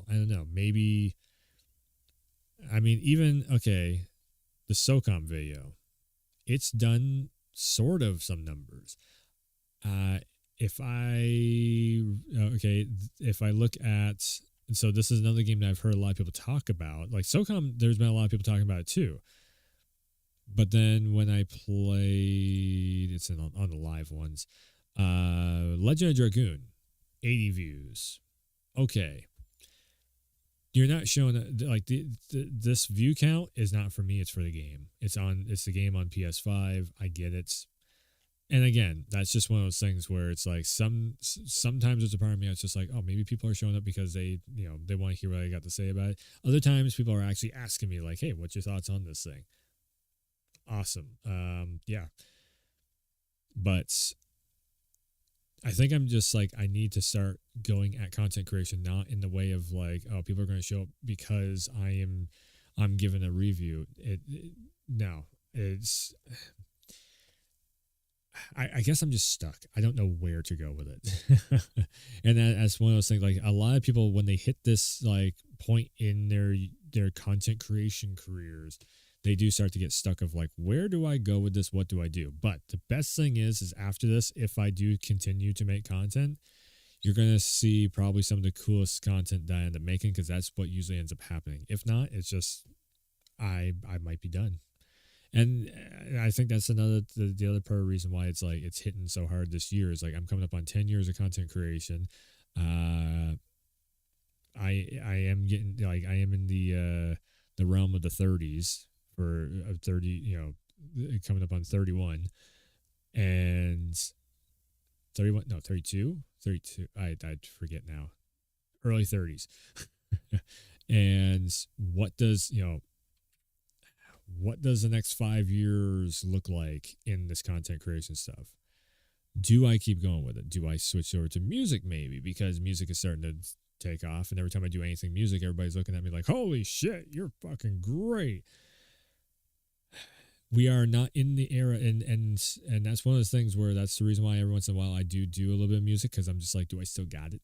And apparently I do, because a lot of people are like, holy shit, that was awesome. Again, that's a way of making original content. I think that's the other thing too, is like, I don't know how to make original content anymore in the gaming space, because everything is so fucking set on trends now. I mean, possibly I might need to start doing like shorts and stuff in the nearest future, which I do actually have. I have a boatload of clips. Like, I have a ton of clips that I can put up of older content that are short form factor content that can go into clips real easy, or shorts, I mean, on YouTube real easy. Hell, I could probably even do a damn, I was thinking about doing Instagram and YouTube shorts. I really don't want to get into the TikTok thing of things, but that I really should. But I just don't feel like I don't fit the TikTok thing. I just, I don't know. I feel like it's like bro culture on TikTok. It's all about like, bro, have you seen this, bro? That type of shit. And I just don't fit into that crowd. I never have. I can't stand that shit. As soon as you start saying bro, I think about this bro. I just know the next thing you're going to say is something stupid. And that right there is the reason why I don't have the community, because I'm not afraid to come out and say that.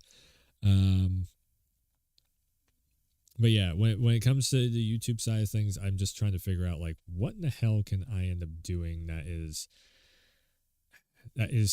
good, like around the gaming stuff. I'm almost feeling like bigger projects of, like making retrospects and stuff like that. Like, I see, I've been seeing that trending more and more, where people are, you type in a review and it's basically just getting retrospects now of like why this game was good and this and that. The only thing is, like, those videos they're more work to make, and like, I think if I did that, I would definitely have to slow down on Twitch. Once again, saying this, like, I'm going to slow down Twitch, and I just never, I don't. The problem is, like, okay, 81 hours in this last month alone, I've streamed for 81 hours.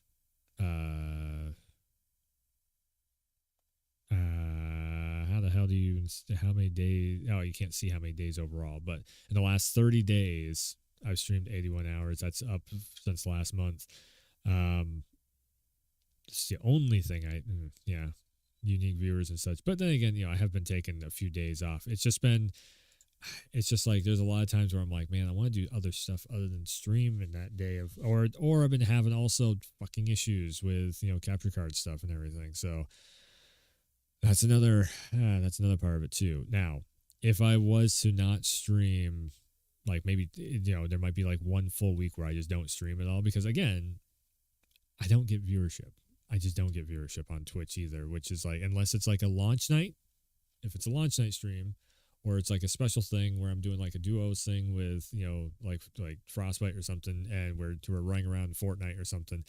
But then the last time I did that, I had two people in one stream come in and be like, yo, you wanna buy some graphics design stuff, which is actually, it's banned in the stream chat now. If you come in trying to ask about, graphics design, it's just going to get blocked, because it's like, no, I don't need graphics design. I make my own. I'm not trying to buy your shit. I make all my own stuff here. So, again, the future plans for all this stuff, it's what I was thinking about doing was maybe hit up Twitch and be like, hey, how about partnership stuff, and then maybe start just like bugging, just trying to start marketing myself more. And again, I've been saying this for years, but it's just like, in the next 5 years, and this is the other part of it too, is just like, like I said, early 30s, and you start to think about like, how much longer do I want to keep doing this on the daily?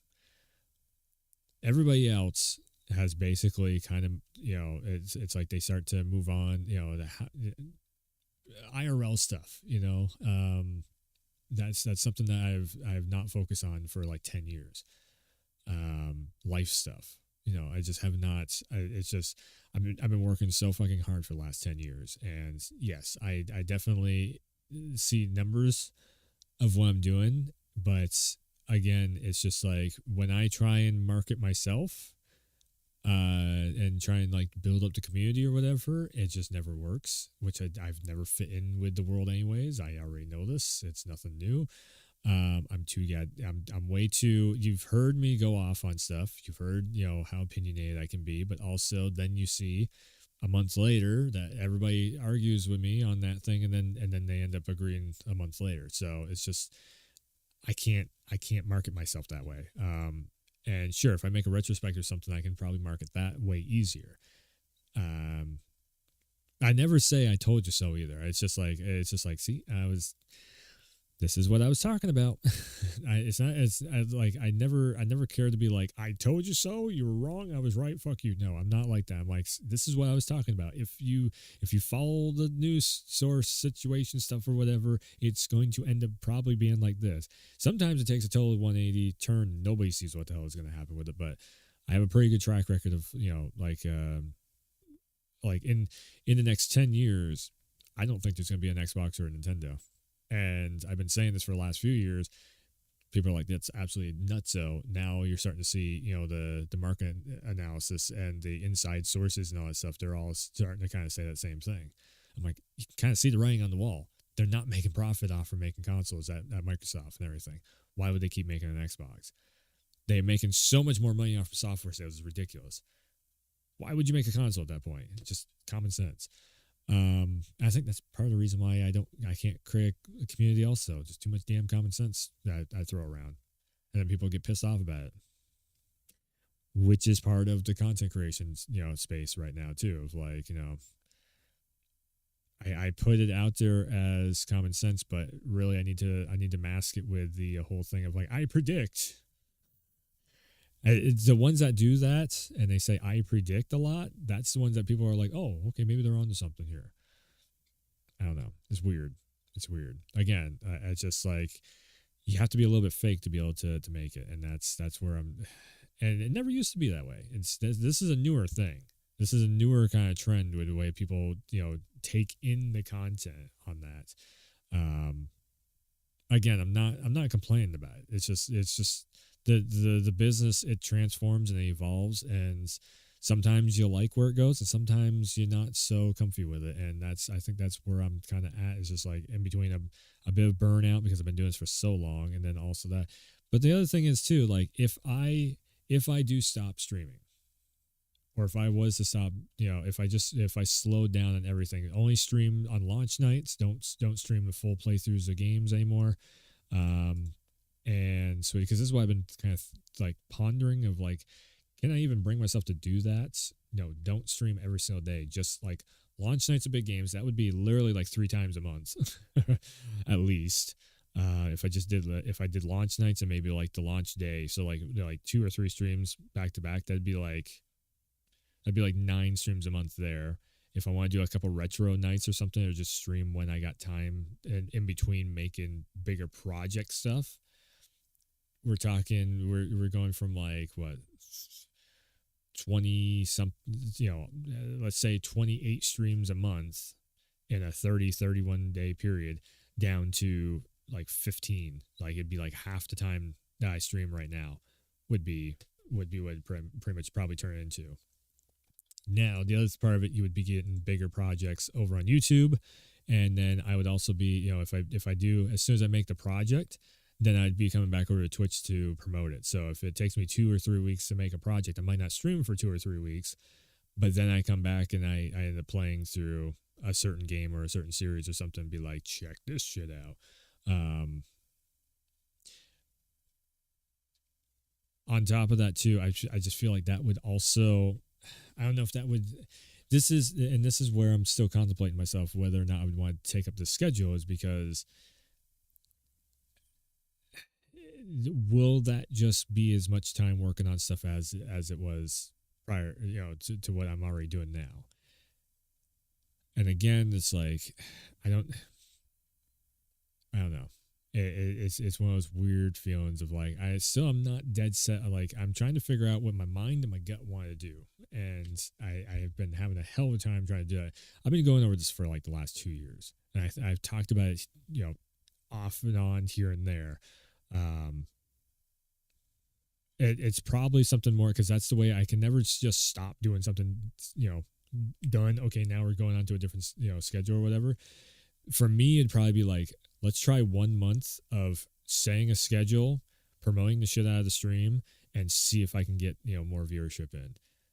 And then the next month after that. But first, what would be smart money is to take a month off and just try and make big project stuff and promote the YouTube channel and see which one takes off. Which one catches more attention. I think the YouTube thing might actually catch more attention than streaming nonstop every single day. Unfortunately, that's just kind of, I don't know. I love streaming. It's just so much smoother to stream. It's so much easier and smoother to stream. But then the YouTube side of things is easier because it's like I don't need to sit here for 4 hours in a set period. I can work on something, and if I'm just not like I'm not in the mood for it, then I can come back a little bit later on and be like, okay, fresh new sense on this. I can make this video. I don't know, and this is the pain I'm going through right now. Of like, I want to do both. And I have I have more fun streaming, I think, than making videos, because videos is a chore and it's work. Streaming it can be a chore and it can be work, but it's just more of just like, you're just steadily doing the thing. But the problem is with streaming is if I start doing legacy stuff or like, I'm going to play through all the Metal Gear Solid games, it just never happens. Because I got so many other things I'm doing. Like I wouldn't mind sitting down doing. It's going to still happen actually, and I actually need to start kind of working on that. But then, so there's a part of me that wants to stream a full run of all the Resident Evil remakes. And do all that. Then there's the other part of me, but there's also the reason why I want to play through all the Resident Evil remakes is so I can record them to get footage for the launch night video, which is actually I wanted to turn that launch night video into a project, to a big project thing for YouTube of like, here is the remake timeline lore. Because we have a lot of Resident Evil content creators that are like all the original timeline stuff and all the remake stuff is all in the same. It's like, no, that doesn't make any sense whatsoever at all. So that's why I was going to make that big project video. So the thing of it is, though, is trying to play through the series twice. That's going to take like a month to go through, and really I ain't got time for that. So it's like I run through it once, and then afterwards come over it. So this is what I was kind of thinking about doing.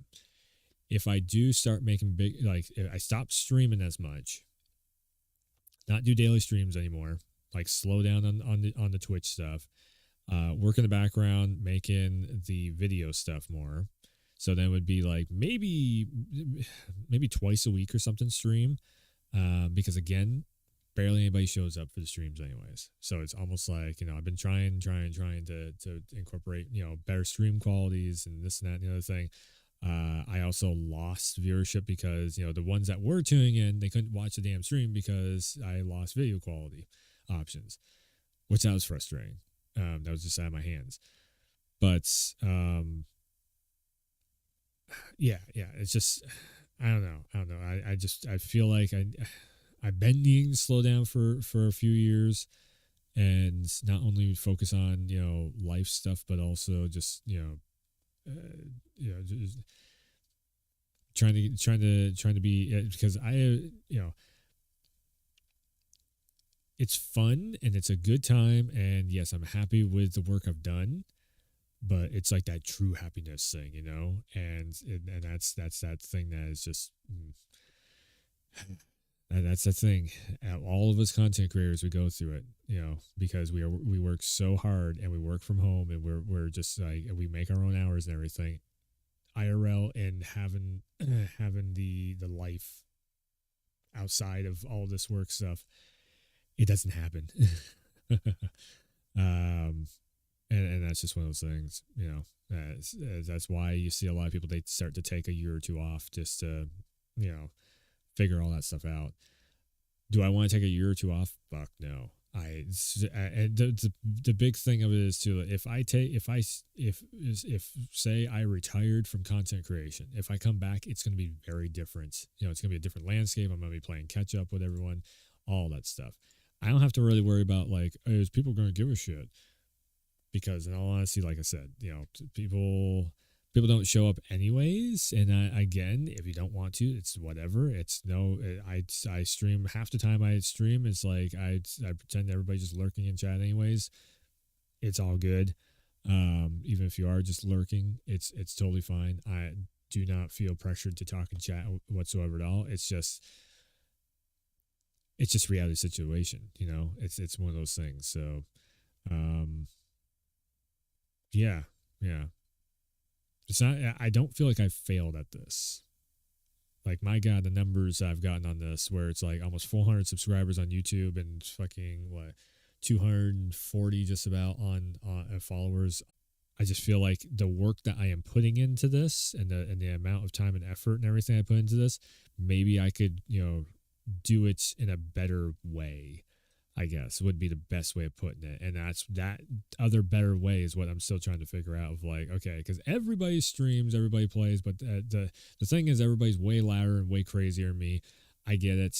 Yeah, like when I'm running through a boss fight or something like that, yes, I might complain about the boss fight or whatever, but then I'm also looking at it, I look at everything so much like a fucking developer would, which that's the other thing too. I was kind of thinking about this too. So maybe I spend a couple years or whatever, maybe the next year or so or two, working on project videos and then streaming, you know, the games afterwards to promote the project. So what I could actually do for a schedule of streaming and making content for the future plans of the channel. And this is like, this is the one that makes the most sense to me going forward. I don't stream for like a couple weeks or something, and in that like 2 weeks, 3 weeks, or unless there's like a game that comes out, then I'll do a launch night stream of it, of course, and maybe like the next launch day also do a stream of that. So like WWE 2K23 comes out, RE4 remake comes out later on this month, next month, whatever it is, whatever the time is now when they come out, or like an event happens or something like that. Again, I would definitely be streaming semi-regularly, but it would be more like, you know, just like events and launch nights, and then I can just run through the game and make like a big production video of like, here's all my thoughts on you know what the game was, here's what the story of it was, and what I liked about it, what they maybe could have done better, and do that for the YouTube side of things. And also, of course, the Let's Talk videos and all that stuff. Like, Let's Talk videos wouldn't be going anywhere. I get way too hyped up and excited to make those. I'm like, new trailer, yeah. So do that stuff. And then once that video gets done, the big production video, as I like to call it, then I come back over to Twitch and I stream, you know, maybe a night or two, running through the game real quick and easy and whatnot, because I know everything. I know where to go. I know how to get key for door. I know what I'm doing, you know, at that point. And it would make maybe, you know, because I definitely, the most viewership I get on Twitch is when I have already played the game and I know where I'm going. I know what I'm doing. When I'm sitting there running around in circles trying to figure shit out, that's when I lose the viewership. That's definitely what I end up seeing. And, you know, that's the reason why Resident Evil 2 and 3 Remake, like I get the most viewership off from those games on Twitch, because it's like, I know those damn games inside and out, back to front. I know every fucking key for every door. If I don't know it, it takes me a couple seconds to be like, where the fuck was this? Oh, that's right. It's in this room over here. All right. Bam. Got it done. So I don't know. That's what I'm kind of feeling like. Maybe after RE4 Remake comes out, then we'll jump into that. Because again, I did kind of want to do the whole, like, you know, Resident Evil playthrough on stream. Maybe that might be the last legacy run I do, and then I can actually run through, you know, Dead Space 2. I've been trying to get around to playing, and Metal Gear Solids and everything. Yes, you'll lose the live reaction of the games, but at the same time, not like I said, barely anybody shows up for that anyway. So it's more about, somebody doing coverage on that game, and that's what I focus on, other than just like me doing a brand thing. Because basically it's like, right, for the last few years I've been trying to stream to keep the Werewolf brand going, and also make videos on YouTube to keep the Werewolf brand going. And I just don't feel like I don't feel like that's working as much as others it does for others. I'm not controversial enough. I'm not crazy enough. Whatever the hell the case may be. Maybe in the future it could change. But I think that would be, because then I feel like I'm still working, but I'm not. I'm not spending every waking hour, because literally right now it's like I wake up planning the video or getting stuff ready to make the video, or live stream for a few hours, make a video afterwards, basically to play a couple hours of a game that I want to play off stream on video just for fun of it, and then bed, and then I get up and do it all over again the next day. Been doing that for 9 years now, ever since I started up on Twitch. So it's like one of those things of like, man, how much longer do I got in me to keep doing that stuff? Yeah. So it's not that I'm like retiring or ending or anything. It's just like after 9 years, I'm just like, man, on the 10th year, if I switched over for this next year of content creation, if I switched over to that by this time next year, on March 4th of next year, if I switch over to that new style of doing it, where I only stream like I said, like whenever events happen or launch nights happen, or if I got a new major video on YouTube to promote, basically, because it would be a promotion stream of the new content on YouTube, and then I'm marketing myself too. That's like a proper way of marketing myself. Then I think I'd have more time just like for IRL stuff too, and it would just help out a lot more. So yeah, I think that might be. Normally people make a video, like a 10-minute video, talking about all this stuff, but it's like I don't know. I live stream on both Twitch and YouTube, so everybody's going to see this on both platforms anyways. And where do I spend most of my time is live streaming, in all honesty. Again, I don't want to go away from live streaming. It's just I don't feel like the effort I put into live streaming is fully paying off, or it's going to fully pay off, in the long run. I love Twitch. Oh man, the community and everybody jumps in the chat, and everybody's really nice on the Twitch side of things, the chat and everything. I've had some nice people in the YouTube side of things too. I love Twitch. It's just like I'm on it every single day. I use Twitch. I watch people on Twitch. I live stream on Twitch. I absolutely love it. I just feel like it's probably time to like slow down there, and then also use my time that I spend into YouTube just better on that too. Like I said, Let's Talk videos are very easy to make. When WWE 2K23 comes out, if I start doing the roster, the sim matches, those are super easy to make. They get so many views, both of those two things. So those are two series that are like very easy to grow the channels off from right there. RE4 Remake, I think, is going to be a big one also, because we already see like the viewership is anybody who makes anything Resident Evil 4 right now is just they are showing too much of the game though. That is definitely one thing that they are doing. So, like I said though, after Resident Evil 4 Remake, that is let me actually look at the calendar time frame. I think that's what I need to set the timeline for myself. Yeah, so 1, 2, 3. So 3 weeks more of like everyday streaming, doing the whole thing. And then after RE4, after we finish up RE4 Remake, I think that's when I need to set up a new schedule of like, okay, we're not going to be streaming every day. We're going to be, working on bigger projects and everything, because I also, so there is a project. I'm not going to say what the project was, but there was a project that that Frostbite was working on, and I was just noticing that not everybody has the vision, like the way he wants to, or the way his vision for making content is doing like playthrough, which is not it's fine. It's totally fine, doable and everything. It's just not, usually that is set for Twitch more. And it was just like he totally was getting frustrated because he's trying to see the vision of the way he wanted to make a certain type of video he was trying to make, and it's just like the formatting of it was getting kind of messy, and so there was just a frustration there. And I was just starting to think to myself, I'm like, not everybody can make these videos, like, and just see the video from beginning to end. Make the video in their head, I should say. He can make the video, and that's no problem. It's just like seeing the vision of the video from beginning to end. Not everybody can do that, and I'm like, maybe that's maybe that would actually be a good, because I can do that super easy, just real quick. SOCOM video, the Legend of Dragoon video. There's a Sly Cooper video I had in mind, but I might do something different with that one. That stuff is, I can do that so easily. I'm like, maybe I should actually start, going into, and then it also gets views. People actually want to see that shit.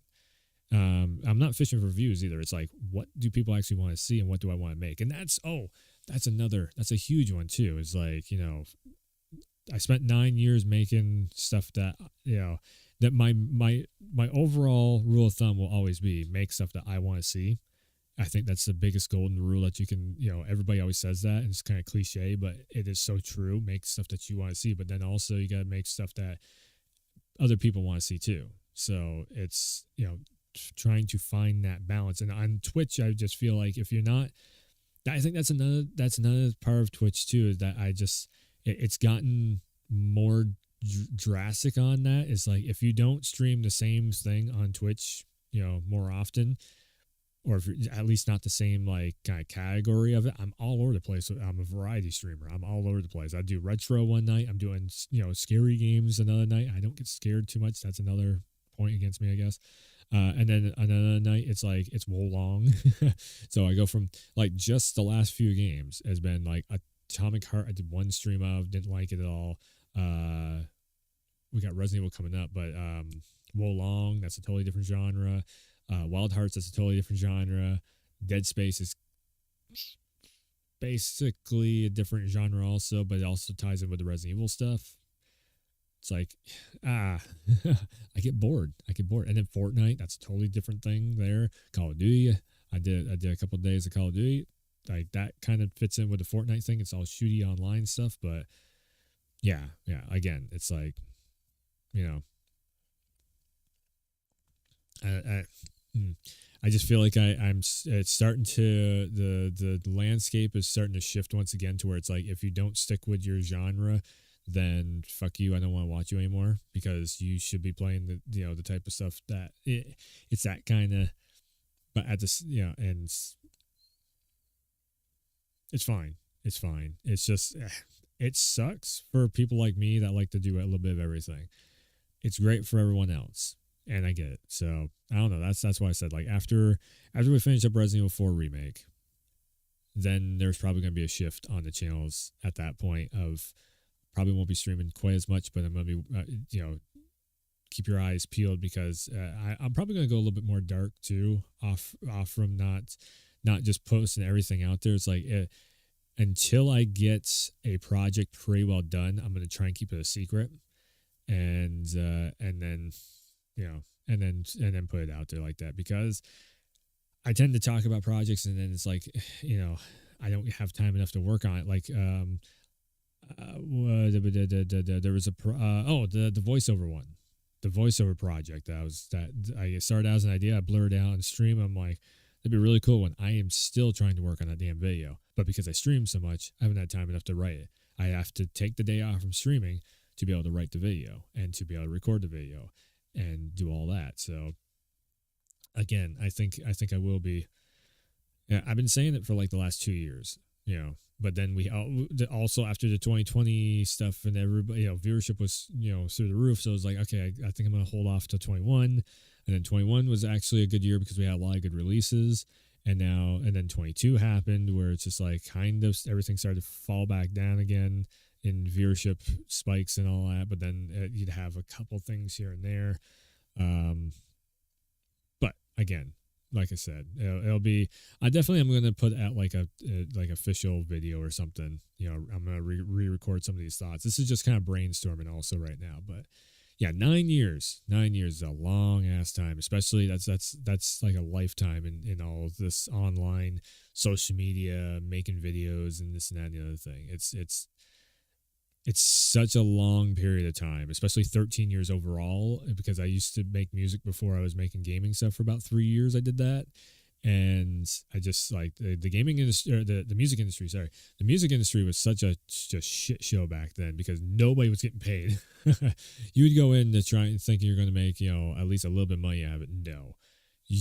Everything was owned by a record label, because at the time you didn't have, you know, Rick Biel actually went over a very good video. He was talking about all that stuff. Go check out Rick's channel too, that on YouTube. He's very insightful on stuff. And he just nailed it of like just the way that it was back when I was trying to do music. It was like the worst period of time for musicians, because the record companies were owning everything that you made and they weren't paying you shit.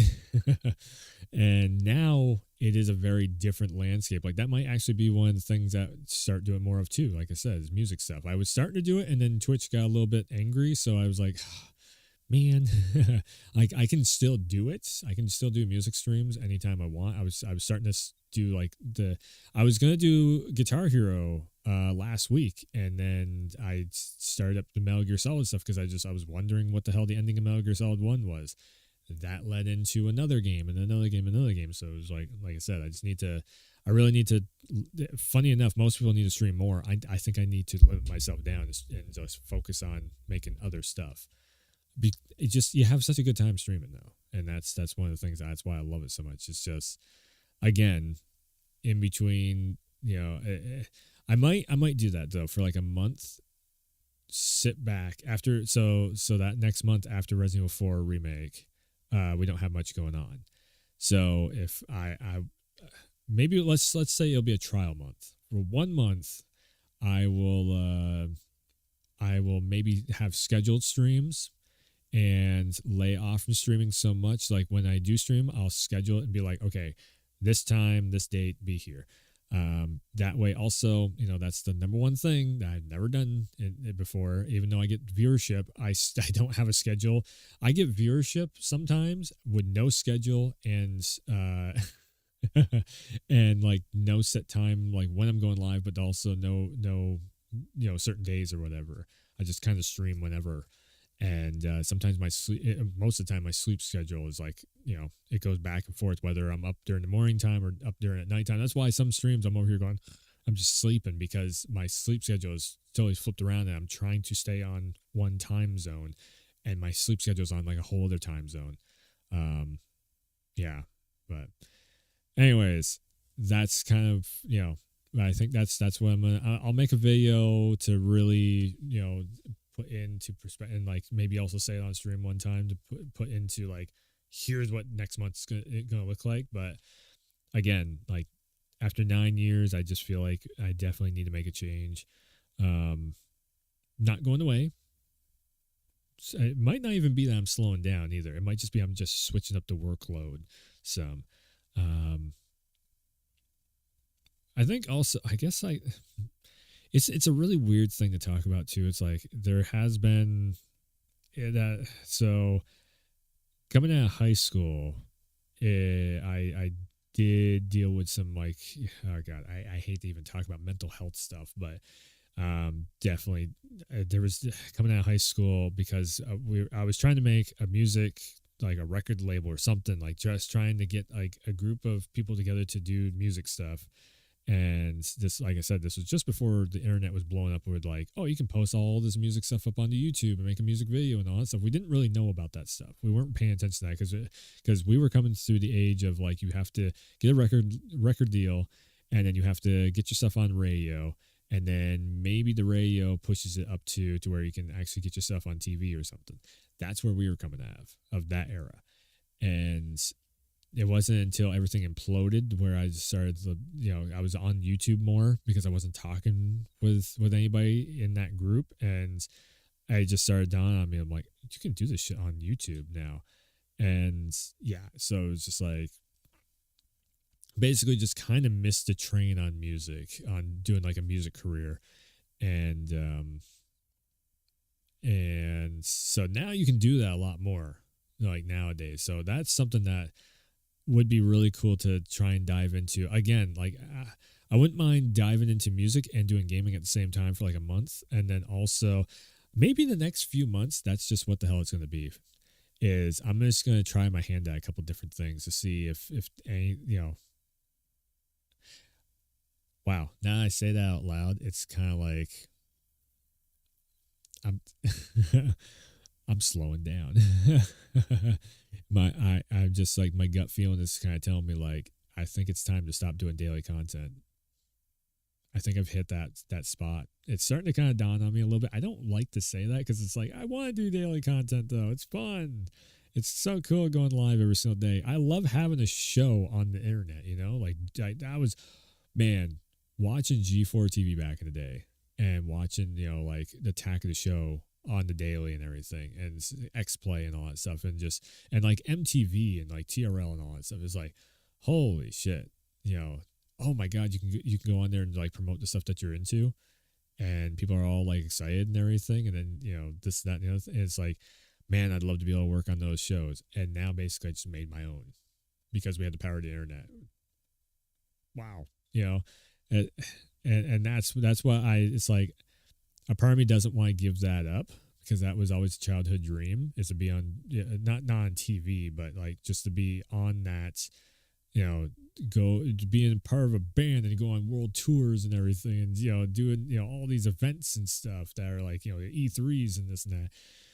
And now I feel like I do that because I do coverage every single event. Again, even if I slow down streaming, I'm still going to be here for the event. Summer Games Fest happens, hell yeah, I'm right there. I did just skip over what I was talking about though. So yeah, back in high school, I definitely went through a period of like when we were coming out of high school. I've always been one. This is the reason why I don't travel or anything, but it's like very sheltered growing up, I guess you could say. I didn't go over to people's houses. I didn't travel. I didn't didn't have any money to travel. Never have. Never, still don't. It's not like I could travel over to E3 and be like, cool, I'm checking this out or whatever when I was like 18. No, that never, it was just out of the question.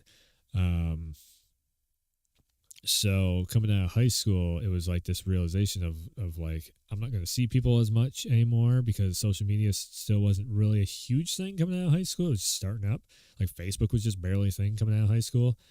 And like doing all the live streaming stuff was not even thought of at that time. Like a live show on the internet, what? So there was a big moment of like depression as all hell that I went through. And I feel like kind of like all that stuff that I dealt with back then, part of it is kind of still there, of just like, like in a perfect world, I'd have a relationship going, make time for family, events happen for gaming or whatever, or music events or wrestling events or whatever. I'm right there having a good time with that. I'm making content on the internet, being my own boss, setting my own hours and everything. I see so many other people doing that, and I'm just like, God damn it, that's what I want. That's truly, I think that's when I'd truly be happy, is like being able to do all that stuff like that. It's funny that I'm talking about this on the internet and all that. I guess, so let's just say that this is going to be like the time capsule. 5 years from now, we're going to try and come back and watch this video over again and see if we got there. But yeah. And again, something like Twitch, something like being here on Twitch, being able to even do this right now, just talking to a microphone into a camera right now. It's crazy. It's crazy to even think it's possible. But I think that's maybe each month, again, I'll still stick with all the game launches and everything, but I was also thinking about maybe taking like a full month and just try and like learn, because I talk about game development so much and talk about all this shit about like, this is how games work and this and that and the other thing. But it's like Danny was saying from No Clip documentary. He goes, yeah, like I covered games for so long. This is like a very loose quote that he was saying on one of his videos. He goes, I covered games for so long in news media or games media. And he goes, and then I started talking to people actually that work in game development studios. And he goes, I don't know shit about game development. And I'm just like, yeah. And he goes, like, until you actually make a game, you don't know shit about it. And it's just like, yeah, I mean, I totally get that. Unless you were there doing the thing, how, you can't tell a basketball player how to play basketball. You have to go in there and actually play basketball to figure out like, oh, your knees take a beating, your breath or whatever, like until you're there experiencing it, it's just like playing guitar. Like everybody can tell you how to play guitar, but until you pick up a damn guitar and actually figure out the rhythms and the nuances of everything, yeah, like people don't know. It's the only thing I've done longer than making video content is play guitar and do music stuff. That's the only thing longer. And it was probably 5 or 6 years. I grew up in both. It was like I wanted to be a rock star so damn bad growing up, and just I saw the music industry for what it was. And I was just like, mm-mm. That's when I shifted over to gaming. That was when I saw how badly artists get treated by the music industry. That's when I was just like, nope, I'm going to switch over to gaming. And I spent the next like decade and a half roughly in and around gaming stuff. Now it's like I said, I'm like in my early 30s, and to look at the music industry now, it's just like, man, it's that old childhood dream of like, and I could do both. Like that's the crazy part about nowadays is like it's not far fetched to be a full on gaming content creator and be a music star at the same time. You could be a wrestler also if you wanted to be. That's one of those things where I see the wrestlers doing that, where they're like they're this gaming content career, but they're also on TV the next night, doing a wrestling match. I'm just like, that's so crazy. Again, the wrestling industry also was a big part of the reason why I do all of this stuff. Just I learned so much off from just seeing people cutting promos in the ring and all that. That's just one of those. That's one of those things I always hold dear. Is just seeing how people can interact with a crowd and have the crowd interact back. And that translates over to music too. When you're up on stage and you're playing a show, that's that back and forth with the crowd that you end up having. I can do that no problem at all. But trying to get people to show up for a live stream or a YouTube video, and it's just like, I don't know. It's kind of one of those weird things to think about and look at and everything back and forth. But yeah, 9 years. It's been one hell of a ride. I'm not stopping. I might be slowing down a bit, but I'm not stopping. I definitely feel like to deal with all the meh that goes on in my brain, I definitely need to slow down a bit and like check out some IRL stuff of just take more time, put it into IRL stuff of like, life stuff, basically. Does that mean I'm going to be a part-timer? Probably not. I'm probably still going to be making a bunch of stuff. I think I'm just going to be making different types of stuff. And I've been saying this for the last couple of years, like I said, over and over again now. It's just like, yeah, I just never stick with it because it's easier just to do everyday live streaming of like this game. Okay, I'm going to run through this full game.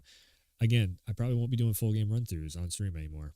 That's probably the biggest change and then I can actually get through more games because god damn it, if I'm stuck to 4 hours or 5 hours of streaming, it's so fucking hard to get through a game. And unless you do it in like a week's period of time, I could probably burn through a game in like 2 nights if I don't live stream it. It takes me a full solid like 4 or 5 days to get through one fucking title. But again, like if I do that, then it won't be genuine. It won't be like the live reaction to what's happening, which again, I feel like we have a lot of good moments that happen there, but also there's other moments that I can create on the live stream that is outside of just genuine like shock and awe factor with everybody. Like that's the most common thing on Twitch is just people running through games and having that first genuine reaction to it. It's the most common thing on Twitch. Like, and then the other people who make even a bigger amount of attention on the platform is the ones that are just making stuff outside of using the game to make moments happen. Like when I do modded runs of like Resident Evils or Cyberpunk or whatever the hell else, that's something that gains more attention than just being like, oh my god, this boss fight. So yeah, I feel like that would be in the future. Like really, I'm just looking at how can I make cooler content, and then also like I have the gut feeling of like I really want to try and sit down and learn Unreal Engine or like a Unity or something, and really try and figure out like, okay, how like take a full month to see how to try and maybe even make a game or like an animation or something using Unreal Engine 5. That needs to happen. I feel like that's something I need to do because I keep talking so much fucking stuff about game development and all that. But yeah, and then also take 1 month to just focus on doing music stuff because my god, do I miss doing that. And I was trying to do that already once, but we had so many game launches, and then like I said, just do launch nights and events. Like we have a Capcom event coming up, I'll be there. State of Play happens, I'll be there. Launch night for like an RE4 remake, I'm there. But then play the other half of the game or whatever off stream. And then make a video afterwards talking about all the cool shit that the game did. And that's the big project video. And then after the project video, maybe do something of a, because I know where I'm going, I know what I'm doing, I can run through the game faster, then do like a quarter of the game on stream or something, and do it that way. And then that's going to be kind of promotional for the game too. And then on top of that, try and get more of a schedule of when I go live. And then there we go. That should fix a lot of it, because that's what I've been lacking for the last like 5 years. is just like I said, I'm going to be live here and there, and then also market it on the social medias. I stopped marketing on Twitter, or I stopped saying I was going to be live on Twitter just because you get a lot of rando weirdos in chat. I noticed that. Like as soon as I started doing that, they were just like, yeah, whatever. And then they just leave. And it's like, okay, why the fuck did you show up to begin with? But yeah. Anyways, that's 2.5 hours of just kind of talking about the 9-year anniversary. Again, hopefully something catches your interest in that. Whether it be on the YouTube side of things or the Twitch side of things. Yeah. I'll still be around. I'll still be streaming everything and making videos. And like I said, it might even be better content if I don't do it every single day. Because that's another thing too. Like this fucking capture card stuff. There's a reason why it's not fixed, because I haven't had time enough to actually sit down and try and fix it. Because I try and stream every single day. And if I'm not like trying to figure out the damn stream of what to do, then if I'm making a video, I don't have time enough to fix stuff. I do everything myself, and I know it's stupid to do everything yourself, but it's just I don't like other people messing with my product, and that's another that's another thing too. It's like I don't have editors, I don't have tech people, I do everything myself, and that's where a lot of like you're just going all day every day. A lot of time like. The other night I took the day off because I was trying to make the WARWU1F launch video. It's just the way it is. But again, that if I switch things around a little bit, it'll definitely alleviate some of that of having to work on stuff so much, or stream for so many hours. But anyways, we're 2.5 hours in the stream. I want to jump back into WARWU1F. I want to beat up a damn boss fight. Matter of fact, I just made another video too earlier when, oh god, this fucking capture card isn't working right though. Shit. If I run this at 1440p 60, yeah, because my display. So I'm trying to duplicate this again because it was making the game run slow. Yeah, they're both at 60 FPS or 60 hertz. I mean, and OBS is at 60 hertz. I even have VSync on and everything too on it. I do believe. I had turned it on. Let me double check to see on OBS itself. Yeah, VSync is on fast. Let's try adaptive maybe. Do a little bit of the boss fight with adaptive VSync on maybe. I don't know. We'll see. I can't believe that. I looked over and just like lines on the, I'm like, what? Why is there lines on the screen going up through? It's running the same frame rate. That makes no sense. Shit.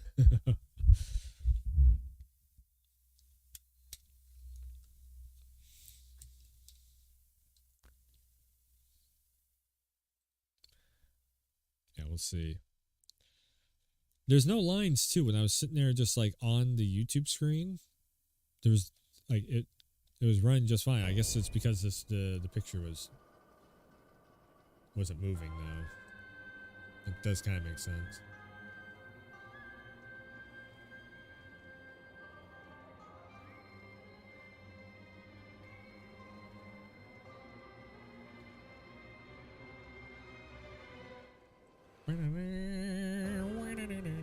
Oh yeah, I also figured out too the armor set. Oh, I showed that earlier. That's right, on the other place here. I was like, oh, I'm missing a whole armor set from the pre-order bonus. That's right. And I grabbed that shit. I grabbed that shit and I threw it on. I was like, yeah. Ah! The bottom of my screen.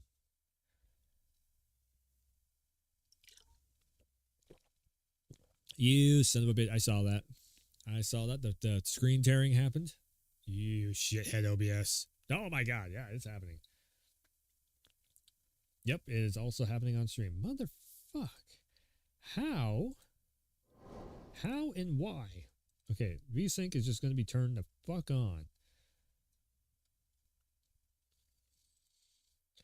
I don't get it. I don't know why, and I don't get why it's happening. It on paper, it should be working just fine.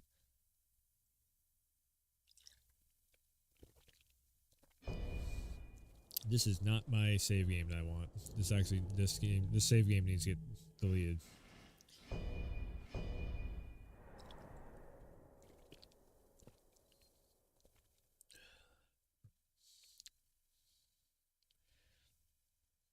I should actually test another game to see if it's working on, if it's just this or...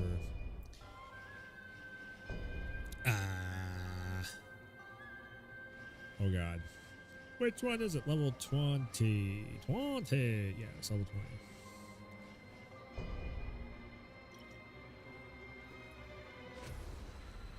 20. Okay, yeah, so I figured out why I could not parry. And it's because I had too much damn weight. Oh, you fucker. He's just not gonna let me stream. OBS is just like, nah.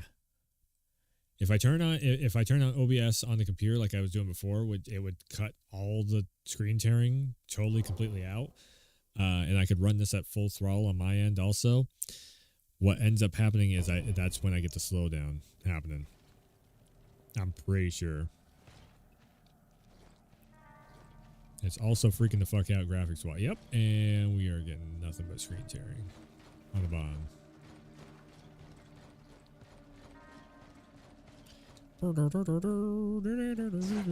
It's just like it's happening every once in a while. Also, that's the weird ass part. I suspect I might be able to fix it one other way,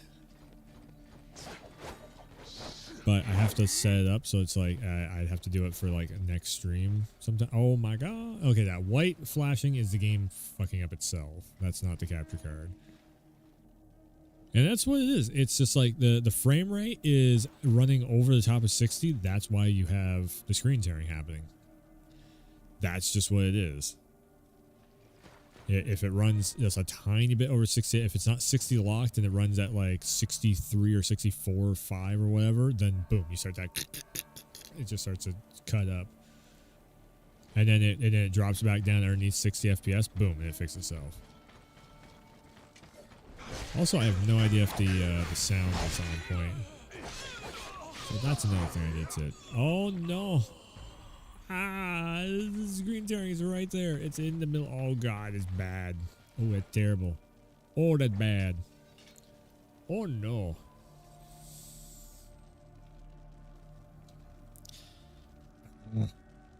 Did I uninstalled OBS because I thought I had fixed it. God damn it. Oh no, that's bad. Oh, that's really bad. Okay.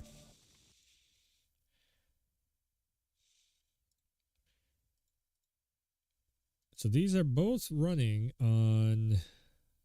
If it was like a tiny bit of screen tearing, I'd be like, whatever, deal with it. But the fact that the whole fucking screen is just like a big block that is not running right, not cool.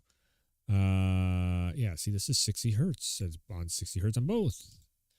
It should be running 60 locked. What the fuck? The game is also set to 60. My OBS is set to 60 FPS. Everything's set to 1440p. Maybe that could be it. I really don't want to run this at like. Yeah, and then I can't do.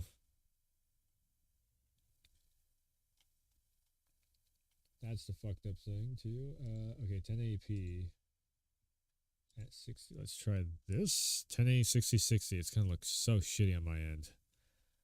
Like I don't even want to try to run this game at 60 FPS. Or at 1080p. I mean, I am like 60 FPS. I got no problem with that, but it's like 1080.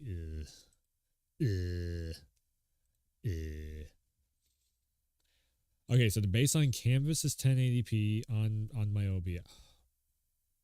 Wait. I don't think I can switch that though. No, because we're live. Base canvas is 4K. Maybe that's the reason why. The output is 1080. The base canvas is 4K. Maybe it's a resolution thing. It's like, it's FPS though, is VSync issue. The screen tearing is frames.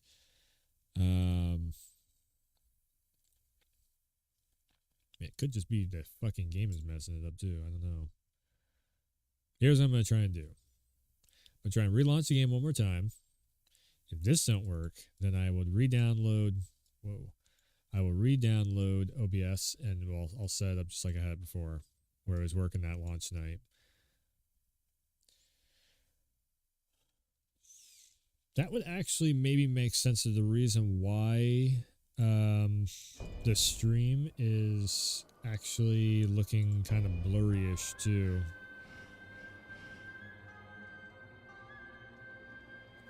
Actually, let's like go into the game and like run around.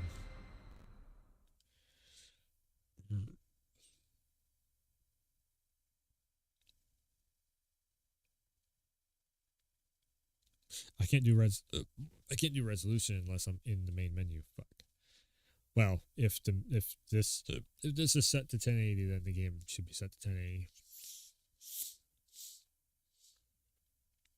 I just want to beat up I just want to beat up that damn boss fight. It did again. It loaded into the wrong save file. Fuck. All right, let's see if we get any screen tearing here.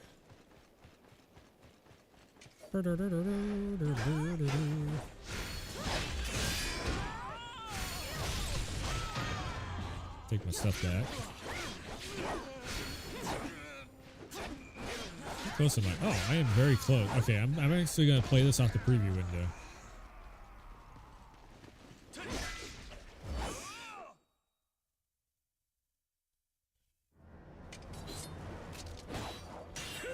Out of the way!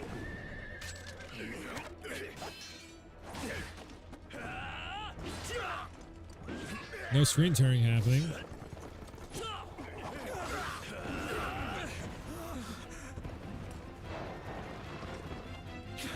It's Zhao Yun! Run for your lives! The corporal, he's been... Did I just fix it? You're Wow. badly wounded. I have to run this at 1080-60 or it's just not gonna fucking work. Back to camp. Go.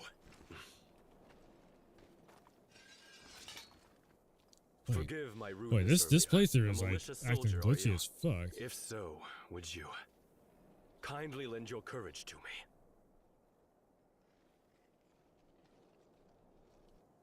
No screen tearing. I lead the forces of General Gongsun.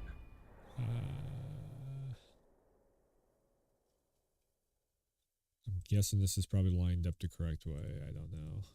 Let's do this. Like first I was having audio desync issues. Then I've been dealing with this shit for like 2 fucking months now. It's pissed me off.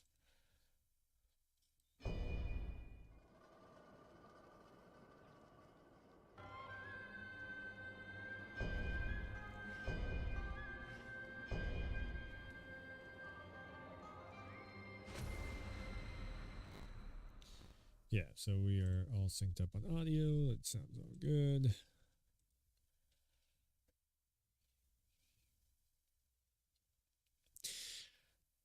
I think that might be what I do. I'm gonna beat up this boss fight. We'll beat the boss fight, depending on how long it takes, and then we might start wrapping it up there, so I can actually like take some time enough to figure out like how in the hell I can get this capture card running the correct way, and not have my computer slow down.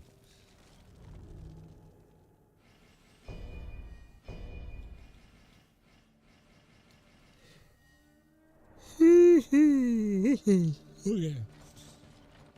Also, like I said, I think maybe the reason why I'm getting the blurry image because I didn't have time enough to test out the putting the canvas at 4K and the output resolution at 1080. It's downscaling like a son of a bitch.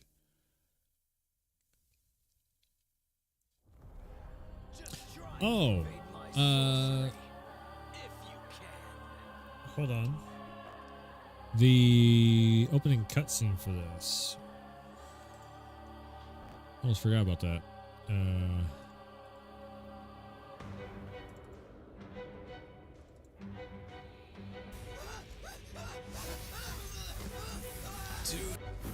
Oh, that's right too. It like doubles up the audio.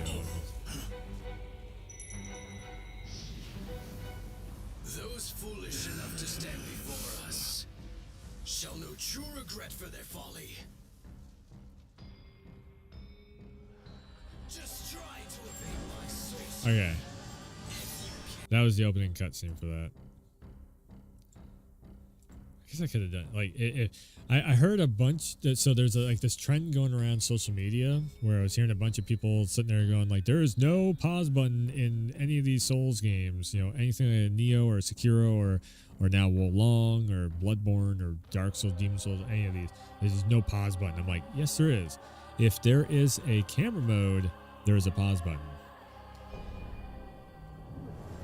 A lot of your menu buttons too does the same shit too.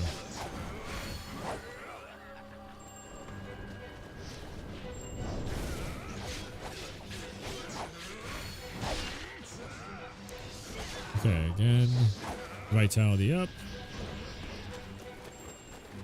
I'm actually going to do this. Oop. In the fires of hell.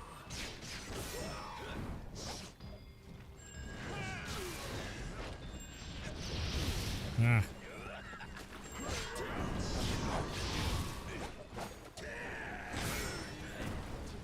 Where's where's the red shits?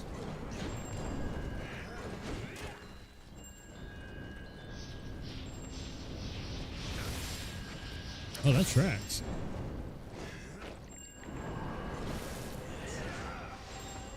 Dude, he doesn't do any red shits. What? Huh.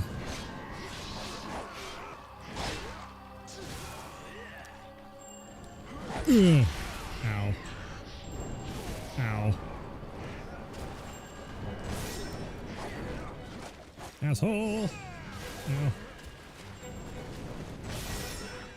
No. I'm just barely hitting him.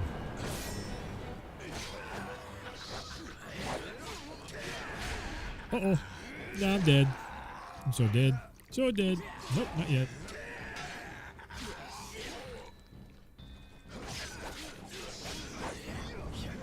There we go. There he is. That's what I was looking for.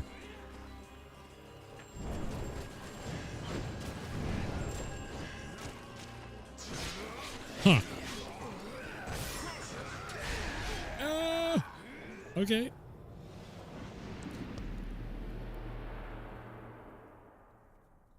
Oh, I don't even know if it was screen tearing. I was not paying attention at all. Hopefully it's not.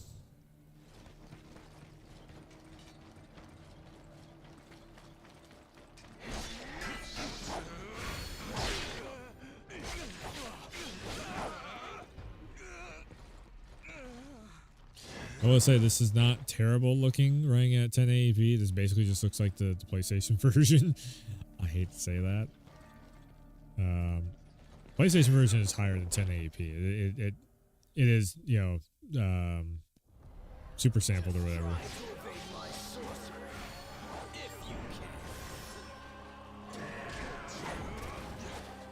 Shithead.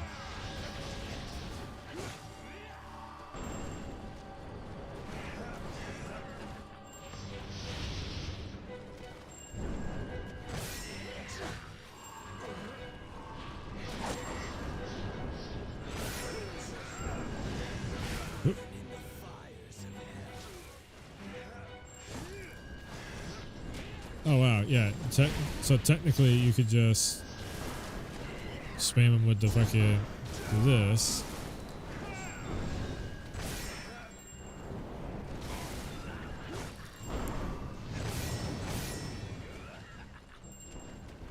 Oh my god, it won't last.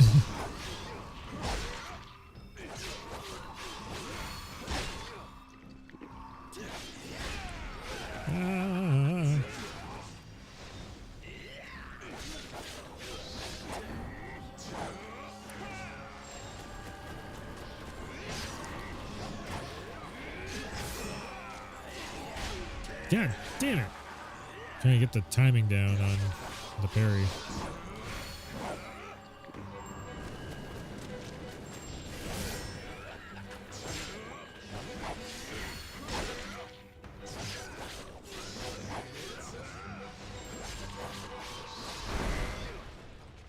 Yep. There he goes.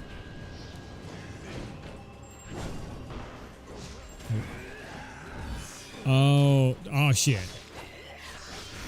Damn it. I needed that. That was the red shits.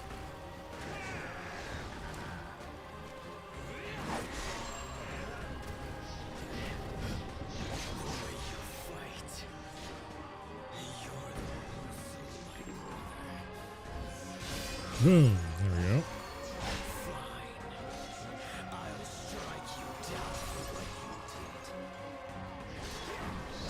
So I'm guessing his brother was the other dude.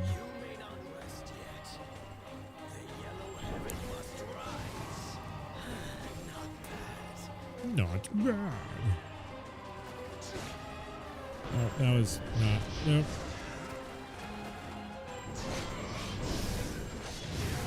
Damn. Okay, halfway down. We'll figure this stuff out.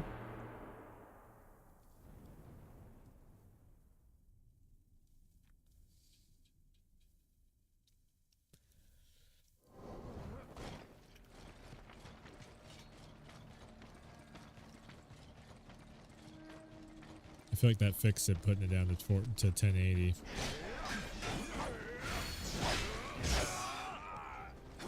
I don't know for sure though. It's kind of hard to tell if it's screen tearing while you're in the middle of a boss fight.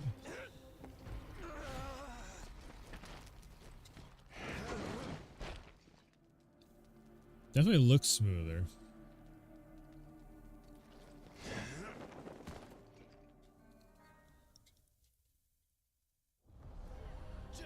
I'm actually trying to do this run off of the preview window to see if it's screen tearing at all.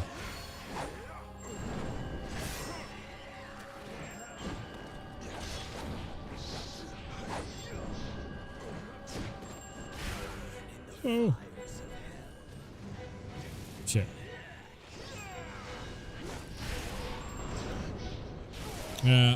Yep, the poison. He's just burning the poison away. Damn it. Well, that sucks. Uh-oh.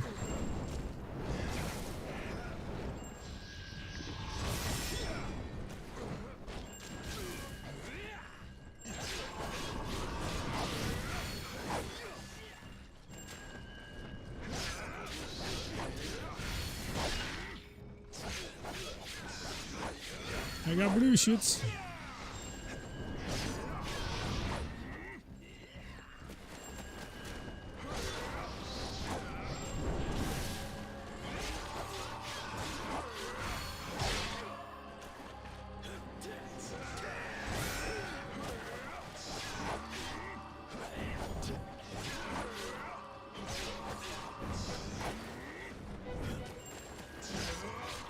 Whoa, yep, there he is. Come on. Aye. Could have sworn I hit the button. I think I hit it just like a half second off. Aye.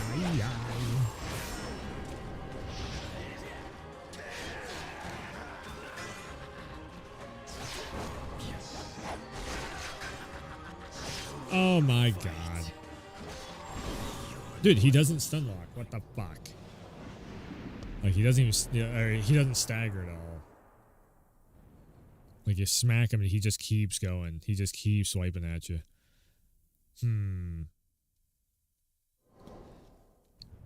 I feel like if ever this is like the time when you want to shoot things. Like, shoot the damn... Oh, ice. I have ice. The ice bombs I can throw at him. Ah. Alright, so poison ain't gonna do shit. Let's try ice, and let's try... I have fire bolts. He's throwing fire though. Shockwave around you that will blow away nearby enemies. Nah. Rock spike. Yeah.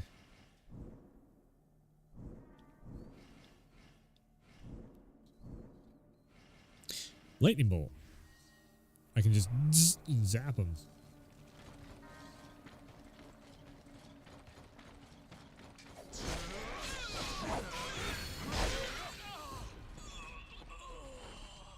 Yeah, so I think okay, if I haven't had any screen tearing now at all, that might be what it is. The screen tearing's happening because I am running the canvas at 4K. Okay.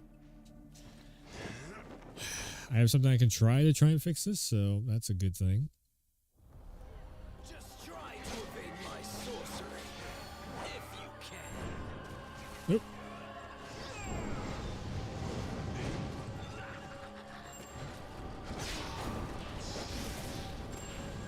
Ow.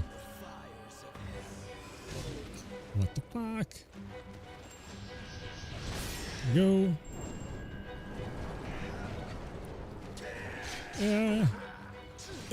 Ice. Oh yeah. No, that hurt. Oh, that hurt him. That fucking hurt him.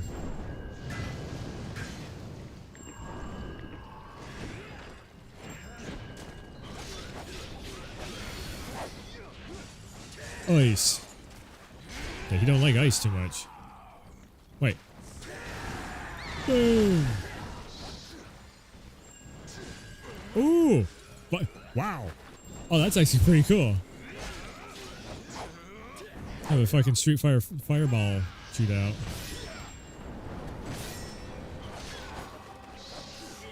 Yeah, it stops him. Yeah, he is super bad. Bitch. Okay. Yep. He's fire, use ice against him. Kapui. Kapui. I say kapui.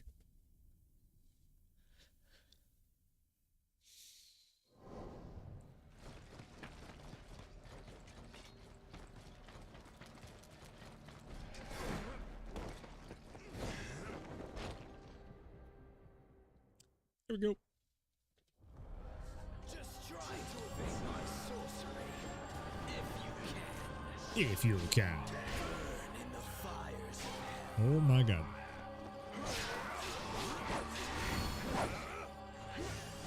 Does it travel all the way? It does. That shit traveled across the screen.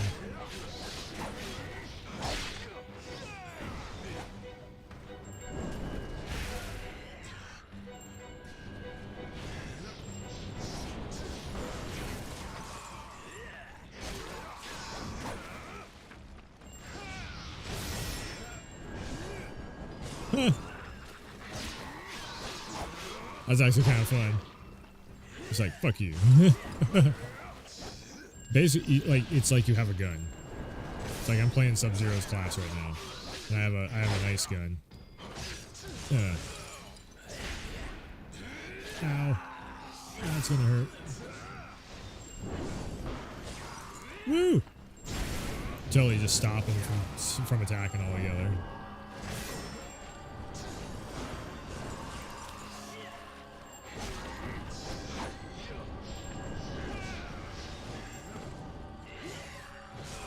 We're just literally just trading fireballs right now.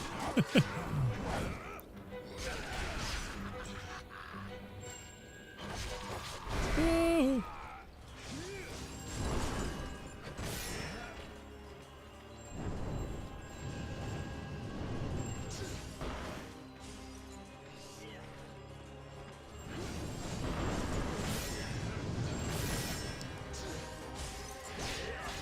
Did I just cancel out his super shit? Nope. Nope. Nope. I am on fire. I am on fire. Oh, no. Not what I was trying to do. Shit.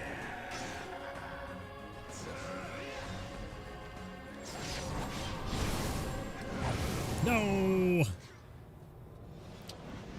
Okay. Okay. Okay. All right. Okay. Kind of fun. Kind of fun. Lightning ain't doing much. I need like vitality and fucking health bombs and fucking so it needs to be generate a large icicle in the front. Boosh. Wow. It is literally a snowball. Icy trap by your feet. Enemies that step on the trap will be impaled by sharp icicles, take damage. That could work.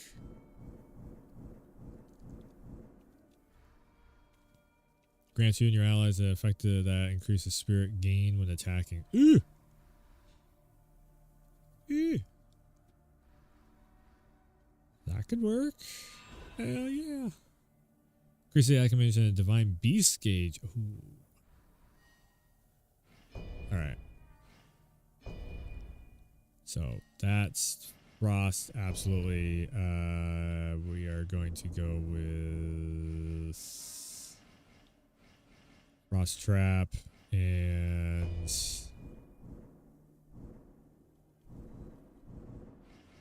no.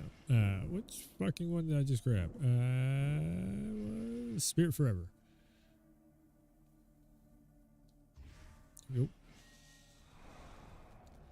Perfect. Perfect.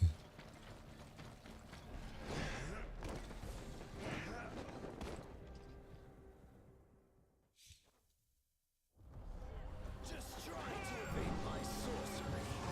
If you can. No! Icicle! Oh, it's gonna destroy it. Shit.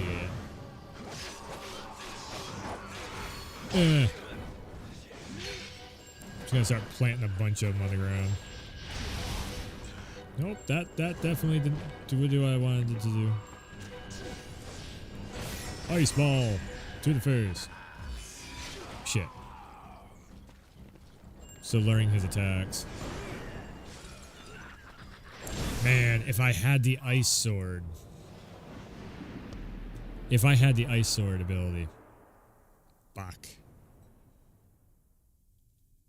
Make this fight so much easier. Just have an ice pick of a fucking sword and just run through him. If I could get the ice traps on the ground. So do like this. Let's see here. Do this and do this. Nope. He's ring-a-dinging, asshole. Ugh. I think that actually did what I wanted to do. Okay.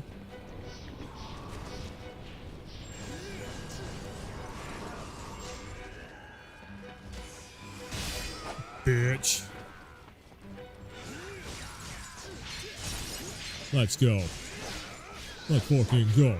Yeah. Let's fucking go. Oh.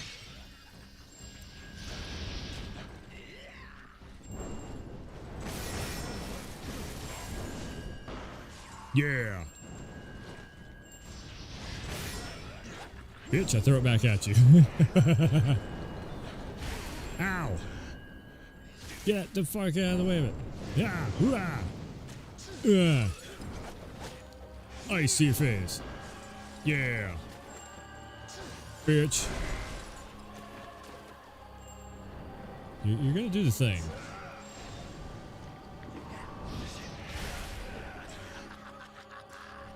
Fuck you. Spam him out with the fucking ice.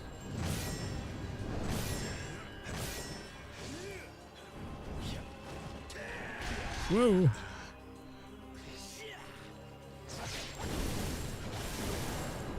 Man. Oh, that's a bullshit. Okay. I could have brought in the spirit shits.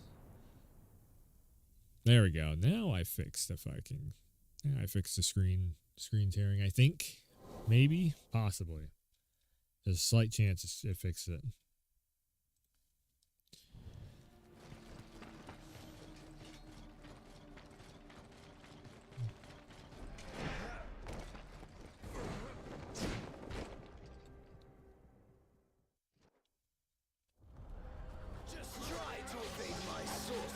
Yeah, see right there, I can stop him from doing all the ringy-dingy bullshit.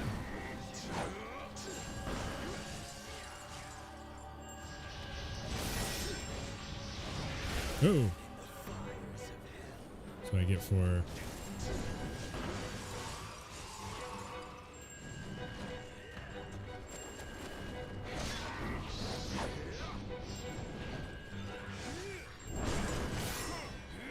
Ah. You shithead.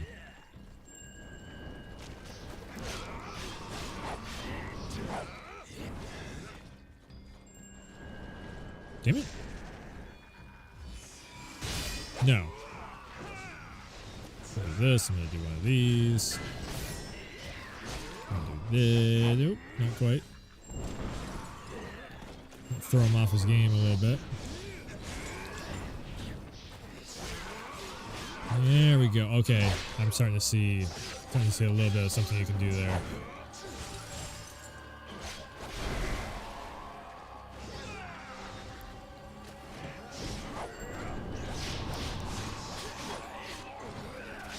I think you should run at me, buddy, with the red shit.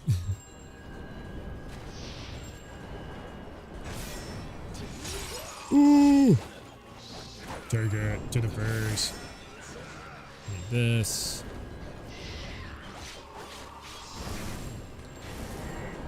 No. No! Man, I am barely hitting them too. I might need to actually do a little bit more. I might need to upgrade the ice abilities a little bit more, maybe. I'm like looking up and I'm barely doing damage to him. I'm not doing enough damage to be like, yeah. Just try to evade my sorcery, if you can.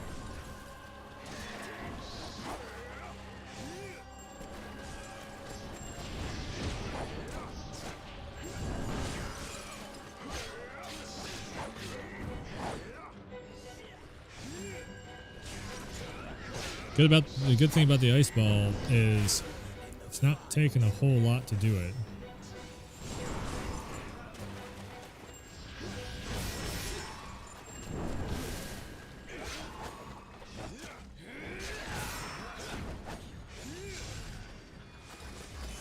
Ah, shit. I didn't hit the button.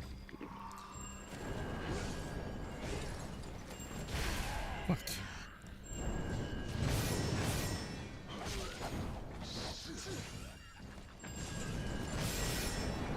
Yeah, I'm coming for you.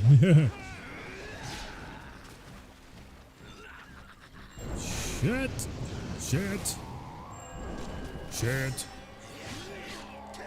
Mega shit. Mega shit.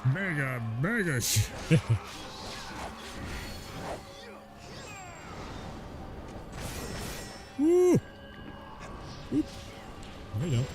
No, you don't. Yeah, see, it's not building this gauge up as much as I want it to.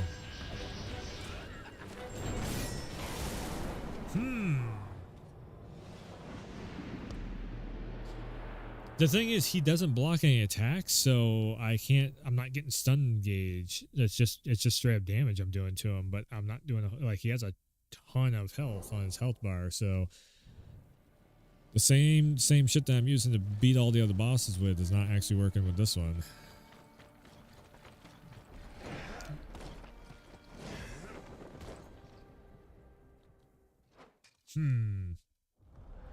Just try to evade my sorcery, if you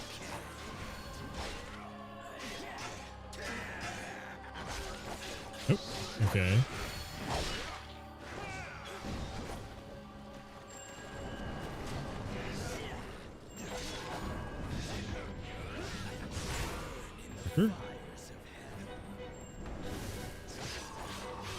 No ringy button. Or ringy bell, whatever. No. Shit.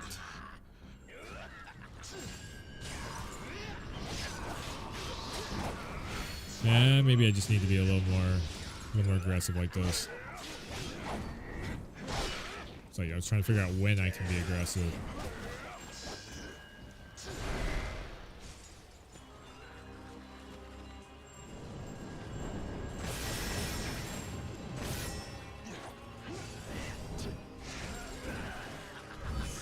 Yeah, that's what I'm looking for. Ugh. Still nothing.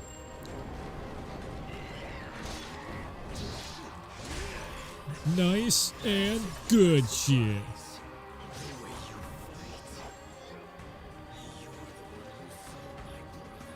What? The fuck?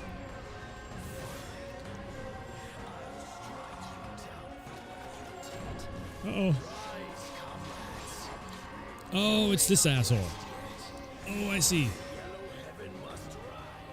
Yeah, fuck this guy. There we go. He's calling in his little AI buddy.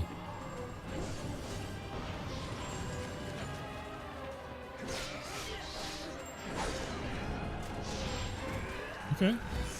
Oh, I need that. I got scared. Oh, you son of a bitch. Fuck. Shit. I was thinking plant the ice shit on the ground, and I went for attacks. That's stupid. Shit. I'm like, I can do a ground attack. Why not? Nope. Or I can do a normal attack. Why not? Nope.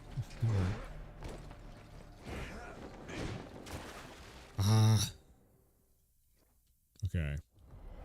Just try to evade my sorcery, if you can.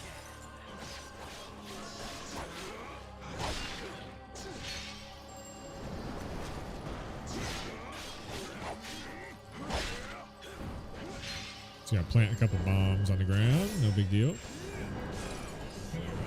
One yellow.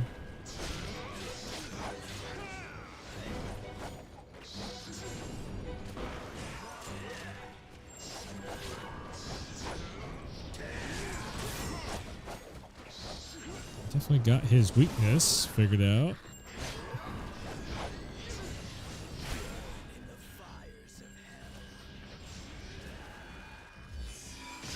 What the fuck? I hit the button.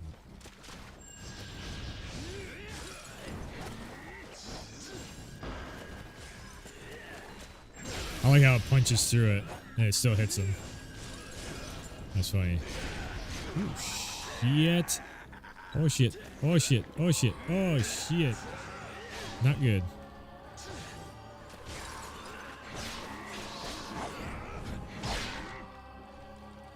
Nope, nope, nope, nope, nope. Keep going.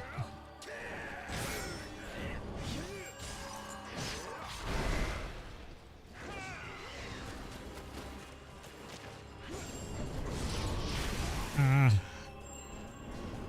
Whoa.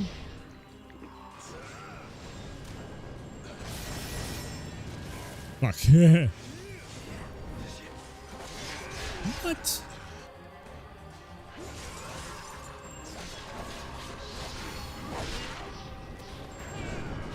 Oh my god.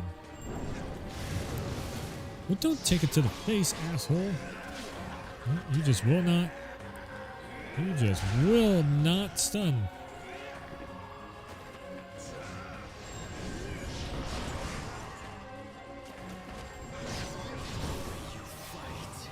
You will not stun. Yeah, that's gonna hurt. That's gonna hurt.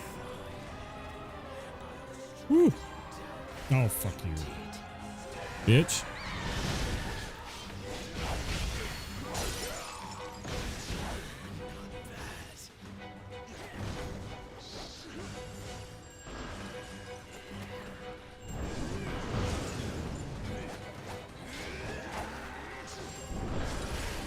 Damn it.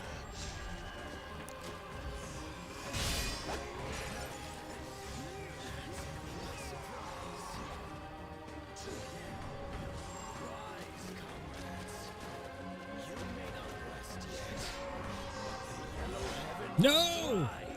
Shit.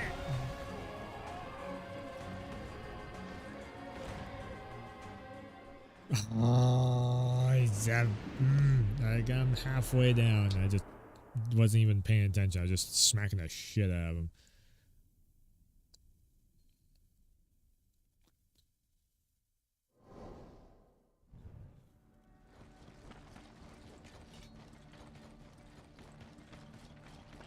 Yeah, it's still looking a little fuzzy, a little blurry. Just ever so slightly. Just try to evade my sorcery, if you can.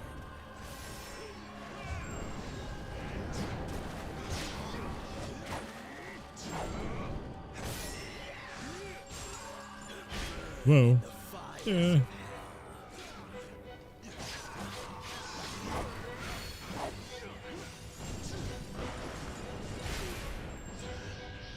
Oh my god. There we go.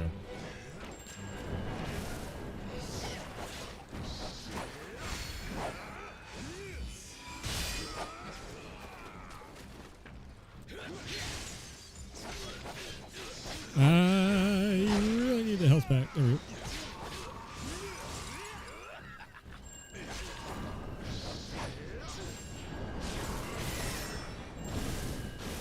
Asshole. So dead.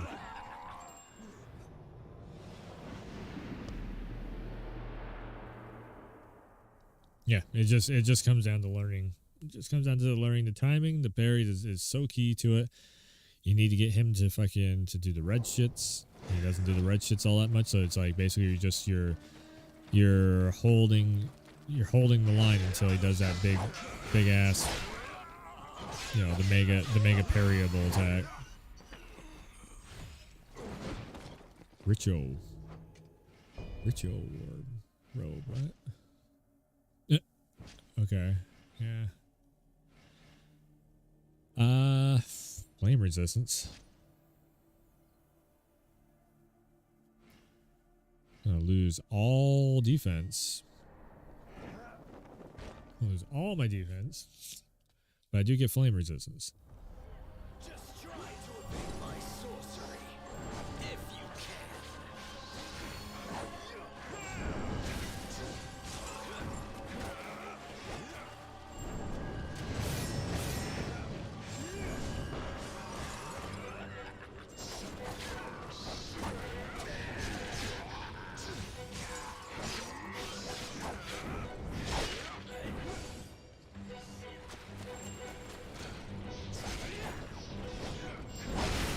In the fires of hell.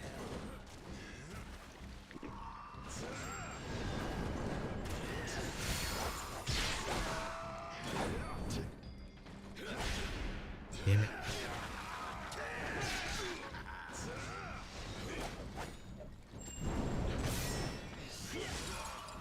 No! Fucker. Ooh!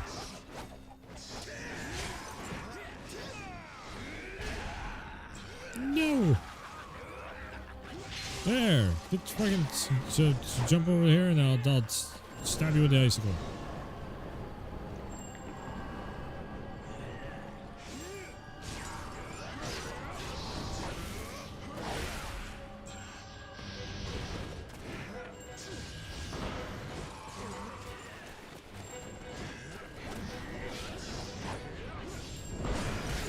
Damn it.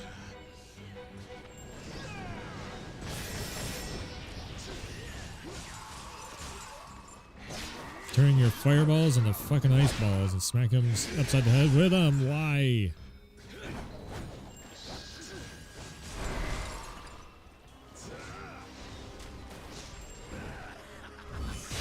There we go.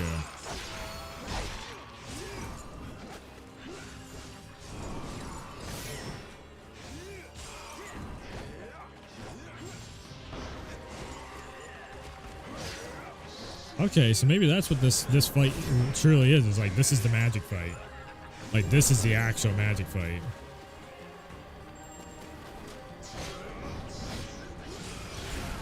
Because I am stun locking the shit out of him with all these Oh, you shithead.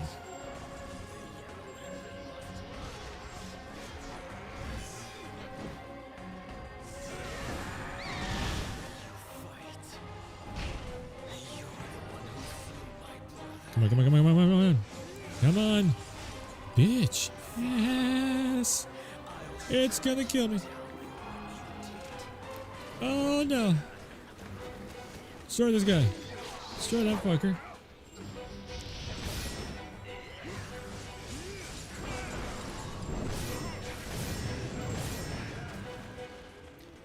Destroy this guy. Okay. Those guys are down.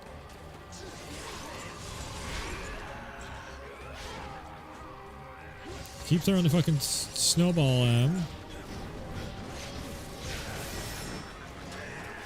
God damn. Okay, yeah. There we go. Start doing all kinds of snowballs, and it's just bringing that mirror right on up. Bingo. That's how we fucking play him like a banjo. I found the bingo. I'm not losing any of my my upgrade points, spirit, whatever. I'm not losing any of that shit. Oh, whiskers in my mouth. Did I get it?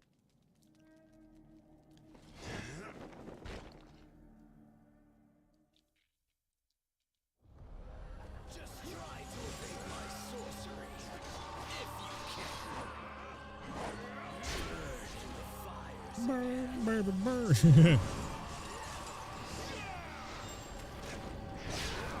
There's the burn baby burn match.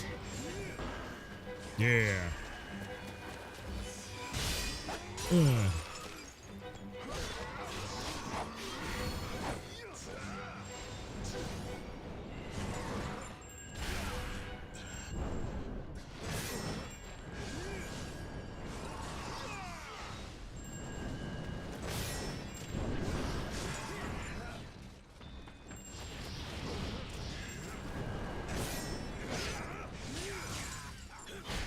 Whoa, because I got too close. Oh! Okay, spin to win, motherfucker. See how it is. Ah, shit.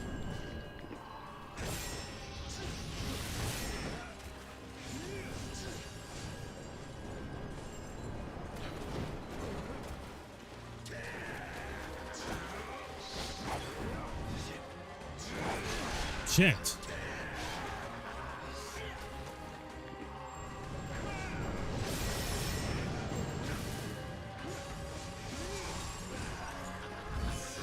Oh, I hit. No. No. I hit. I got that parry. I totally hit that damn parry. That one I absolutely hit. Oh, fuck.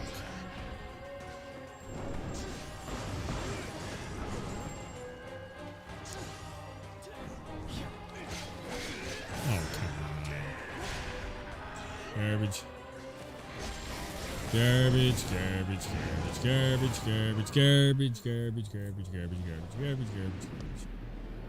Fucking bullshit. I hit that parry and it threw the whole thing off. That one parry that didn't work. Damn it. I am really feeling like I should go and actually upgrade my ice abilities though.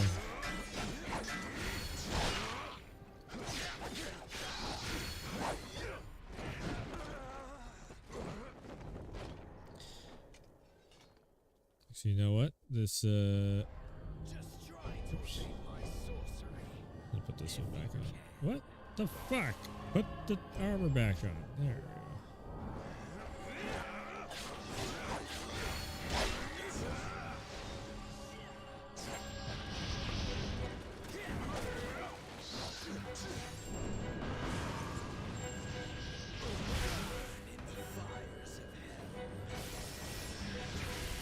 What?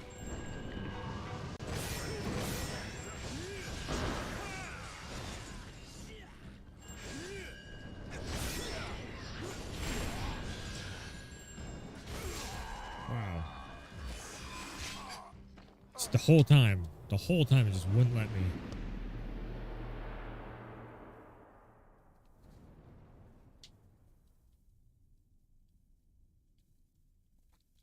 Again, I'm not doing any damage, so I don't know. Let's do one more try. One more for the road.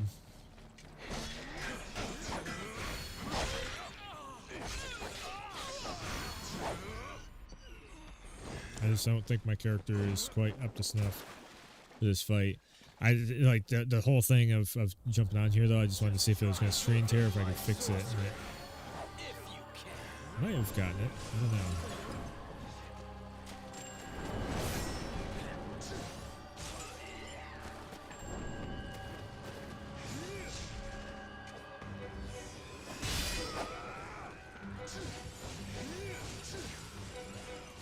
Yeah, see, that's just like, boom.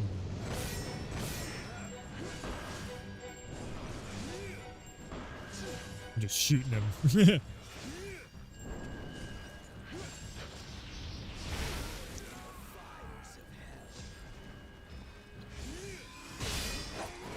Wow. Okay.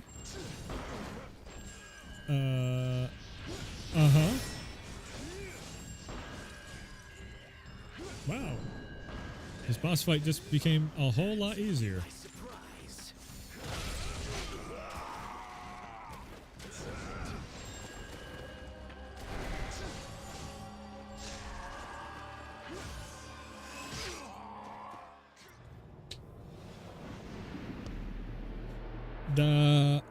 Okay.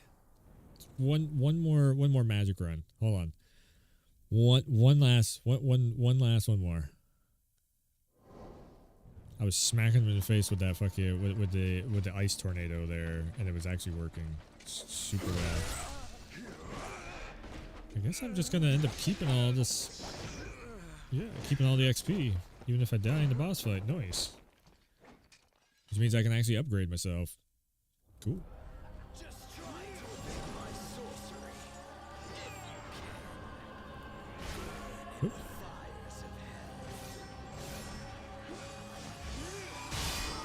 And I'll throw that back at you also. And I'll just keep hitting you with this. Oop. I'm out sorcering a sorcerer. That's basically what's happening right now. This is a Harry Potter battle. Ah! The timing. The timing.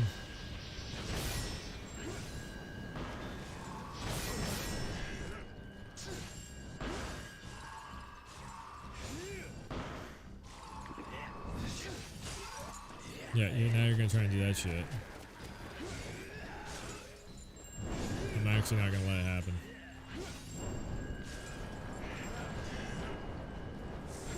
I'm gonna set up some traps for you though. Yep.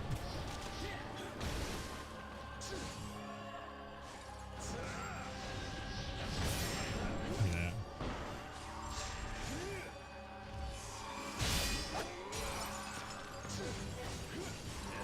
And now you're dead, so I'm gonna do this, and that's a full health bar back.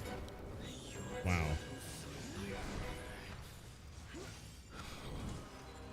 Nope. Nope. But I will do this. Nope.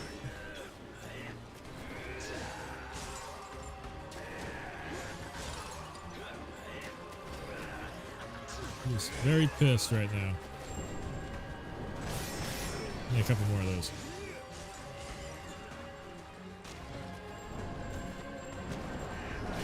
Damn it. Give me that.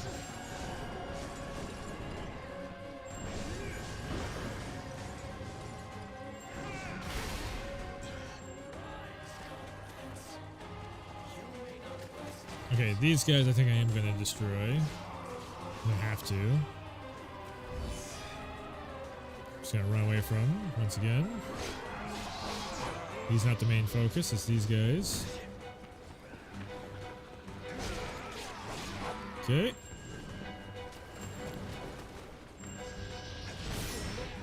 There we go. Look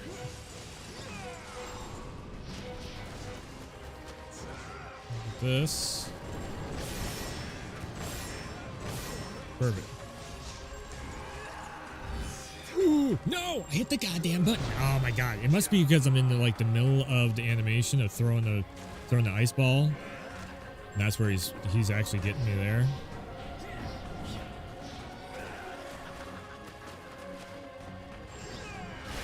Ouch. There we go. That clears that out. Now I can just do this.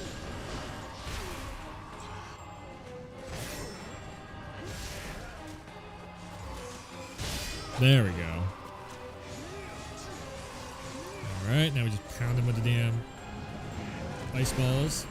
I was trying to parry, you piece of shit.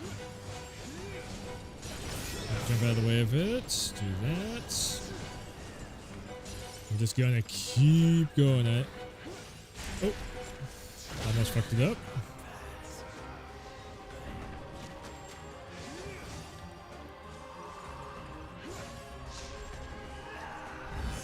Oh, wait. Oh, shit. I could have used that.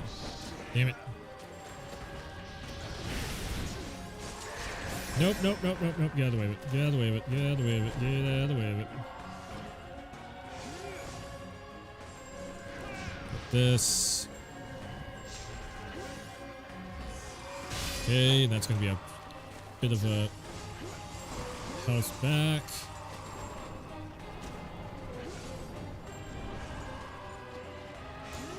This is such a weird thing for me to be doing. I'm basically doing a mage class right now. I never do this. Such a weird, like they're pushing me into the hole because just my stats are. I could see how you could be a pretty solid mage class on this though. If you do it like this, it's actually kind of cool. It's really not my style, but.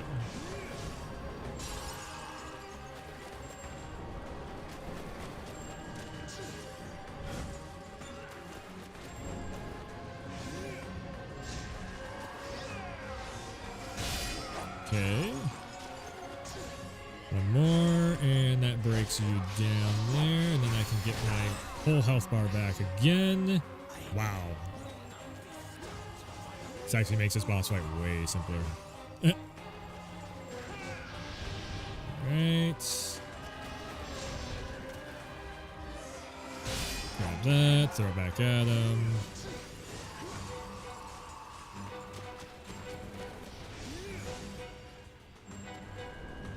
Right.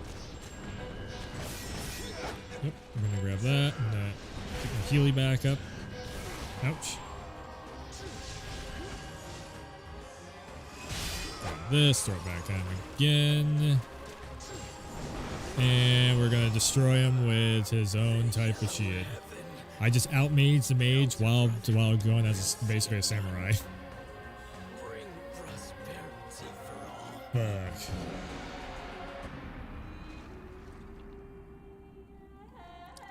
Okay.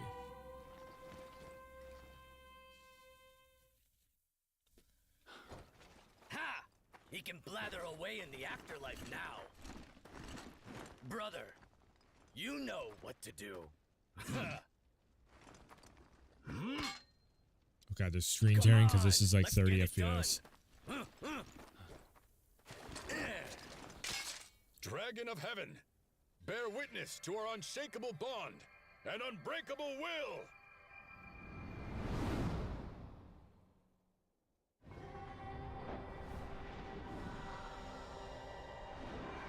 Corrupt officials, eh? That's good. I will do justice to them for what the law has not done. My dutiful blade has slain thousands of scoundrels. And yet there's no end to it. It's as if this war only claims the decent men, leaving nothing but scum. Ain't that the way war always goes? As true warriors, we are honor-bound to defend the innocent. I'll prove I'm no mere brawler. I want to see people smiling again, and I'll do what it takes so they can. With chivalry in our hearts, let our strength match that of the Qinlong itself. Who exactly is saying all that? Like, what? Okay, so we got another dragon, ice dragon, I guess. So I'm collecting all the dragons to power up my chi or some shit. We've not done that since back at the peach orchard. Indeed. My soul has not been stirred like that for some time. Brother, you are unharmed. The yellow turban soldiers have left the area. Take the path behind the altar and go to Guansong.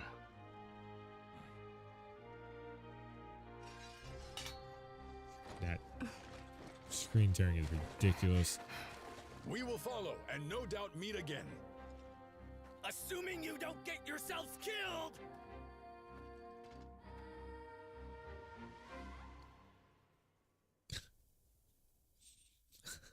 You obtain Quinlong's J through swearing an oath. Cool. Steel, leather, the helmet, the armor. Right, so the boss fights. No, that was a champion armor. That was mage. That was a mage dude that we just beat up. That is actually really cool that you can actually I just outmaged a mage while playing as a samurai. That is really cool. Seeing that. There is no like mage class on here either. Like there's no actually like spell people, magical class, whatever. There's no like official one. Our 10,000 men are pitted against 20,000. Have you a plan, Commandant Chow? Part of our forces will serve as bait and distract the enemy. Utilizing the diversion, a separate force will target Zhangjiao. Not bad. But how will we split their forces? Zhang Zhao is no fool. If he remains guarded. A secret route we discovered earlier.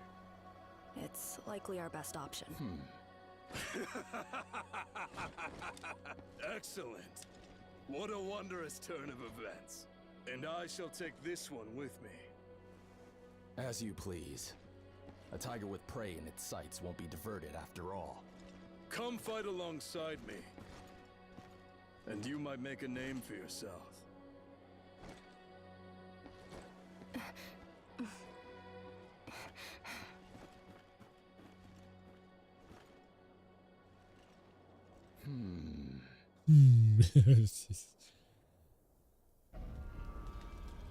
Son John, Louis B. Louis B. All right. I think I will. I am going to call it there. Just about 4 hours. 3 hours. 3 hours 40 minutes. I got to figure all this shit out of like, how can I make the damn computer not have screen tearing? It is ridiculously just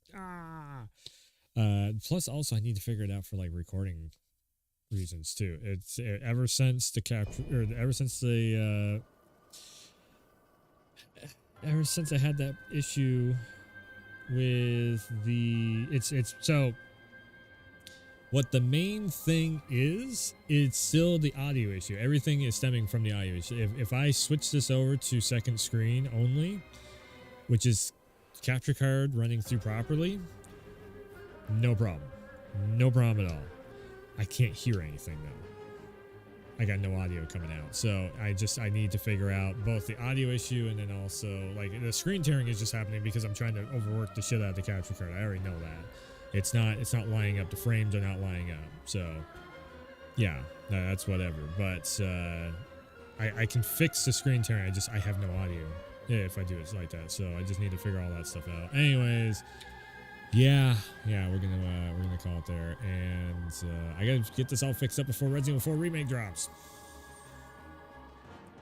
Also need to finish up Wolong before RE4 Remake. Well, actually before WWE 2K23 drops. So. Yeah, we're gonna have some fun times coming up.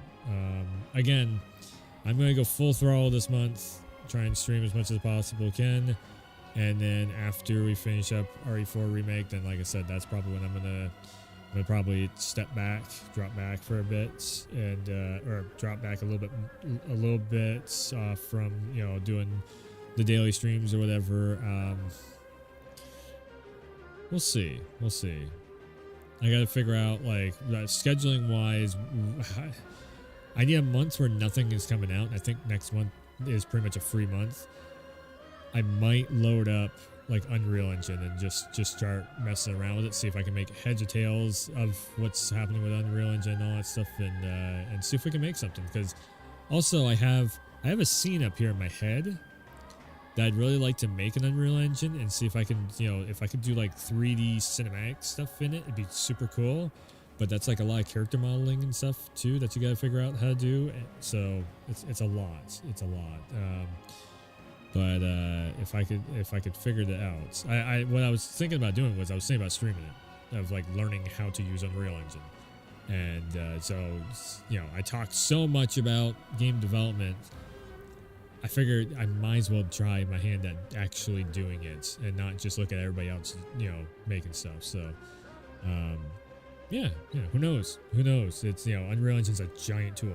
It might just help out with video making also. So I feel like, take like maybe a full-on month of just live streaming that, of just learning Unreal Engine, and then the month after that, maybe start to do like music stuff on top of the games coming out and all that. I don't know. We'll see. Wait, I got until after RE4 Remake to figure out exactly what I want to do. So, anyways, that's gonna do it for tonight. 9 years and counting of making gaming content on the internet. 13 years and counting overall of everything. Like I said, it's been a wild ride. I got some technical stuff I got to figure out as normal, as usual. And we'll come back to this. We'll come back to Wolong. We'll do some more of Wolong on stream again. It's fun. It's fun figuring out how to break the boss fight, as is with every Souls-like. But also, this isn't really a Souls-like. This is like Sekiro, so it's like Tenchu, basically. It does have the lock-on stuff, but it's not the stamina bar and whatnot. They all are very similar though. They just have different setups of function. So again, with the game talk. Anyways, go check out the YouTube channel, like, subscribe, share, all that good stuff. You can follow here if you want to see the VODs or see if I do go live. You can check it out, lurk, whatever. Outside of that, I guess, yeah, thanks for tuning in. Thanks for stopping by, and I will see ya next time.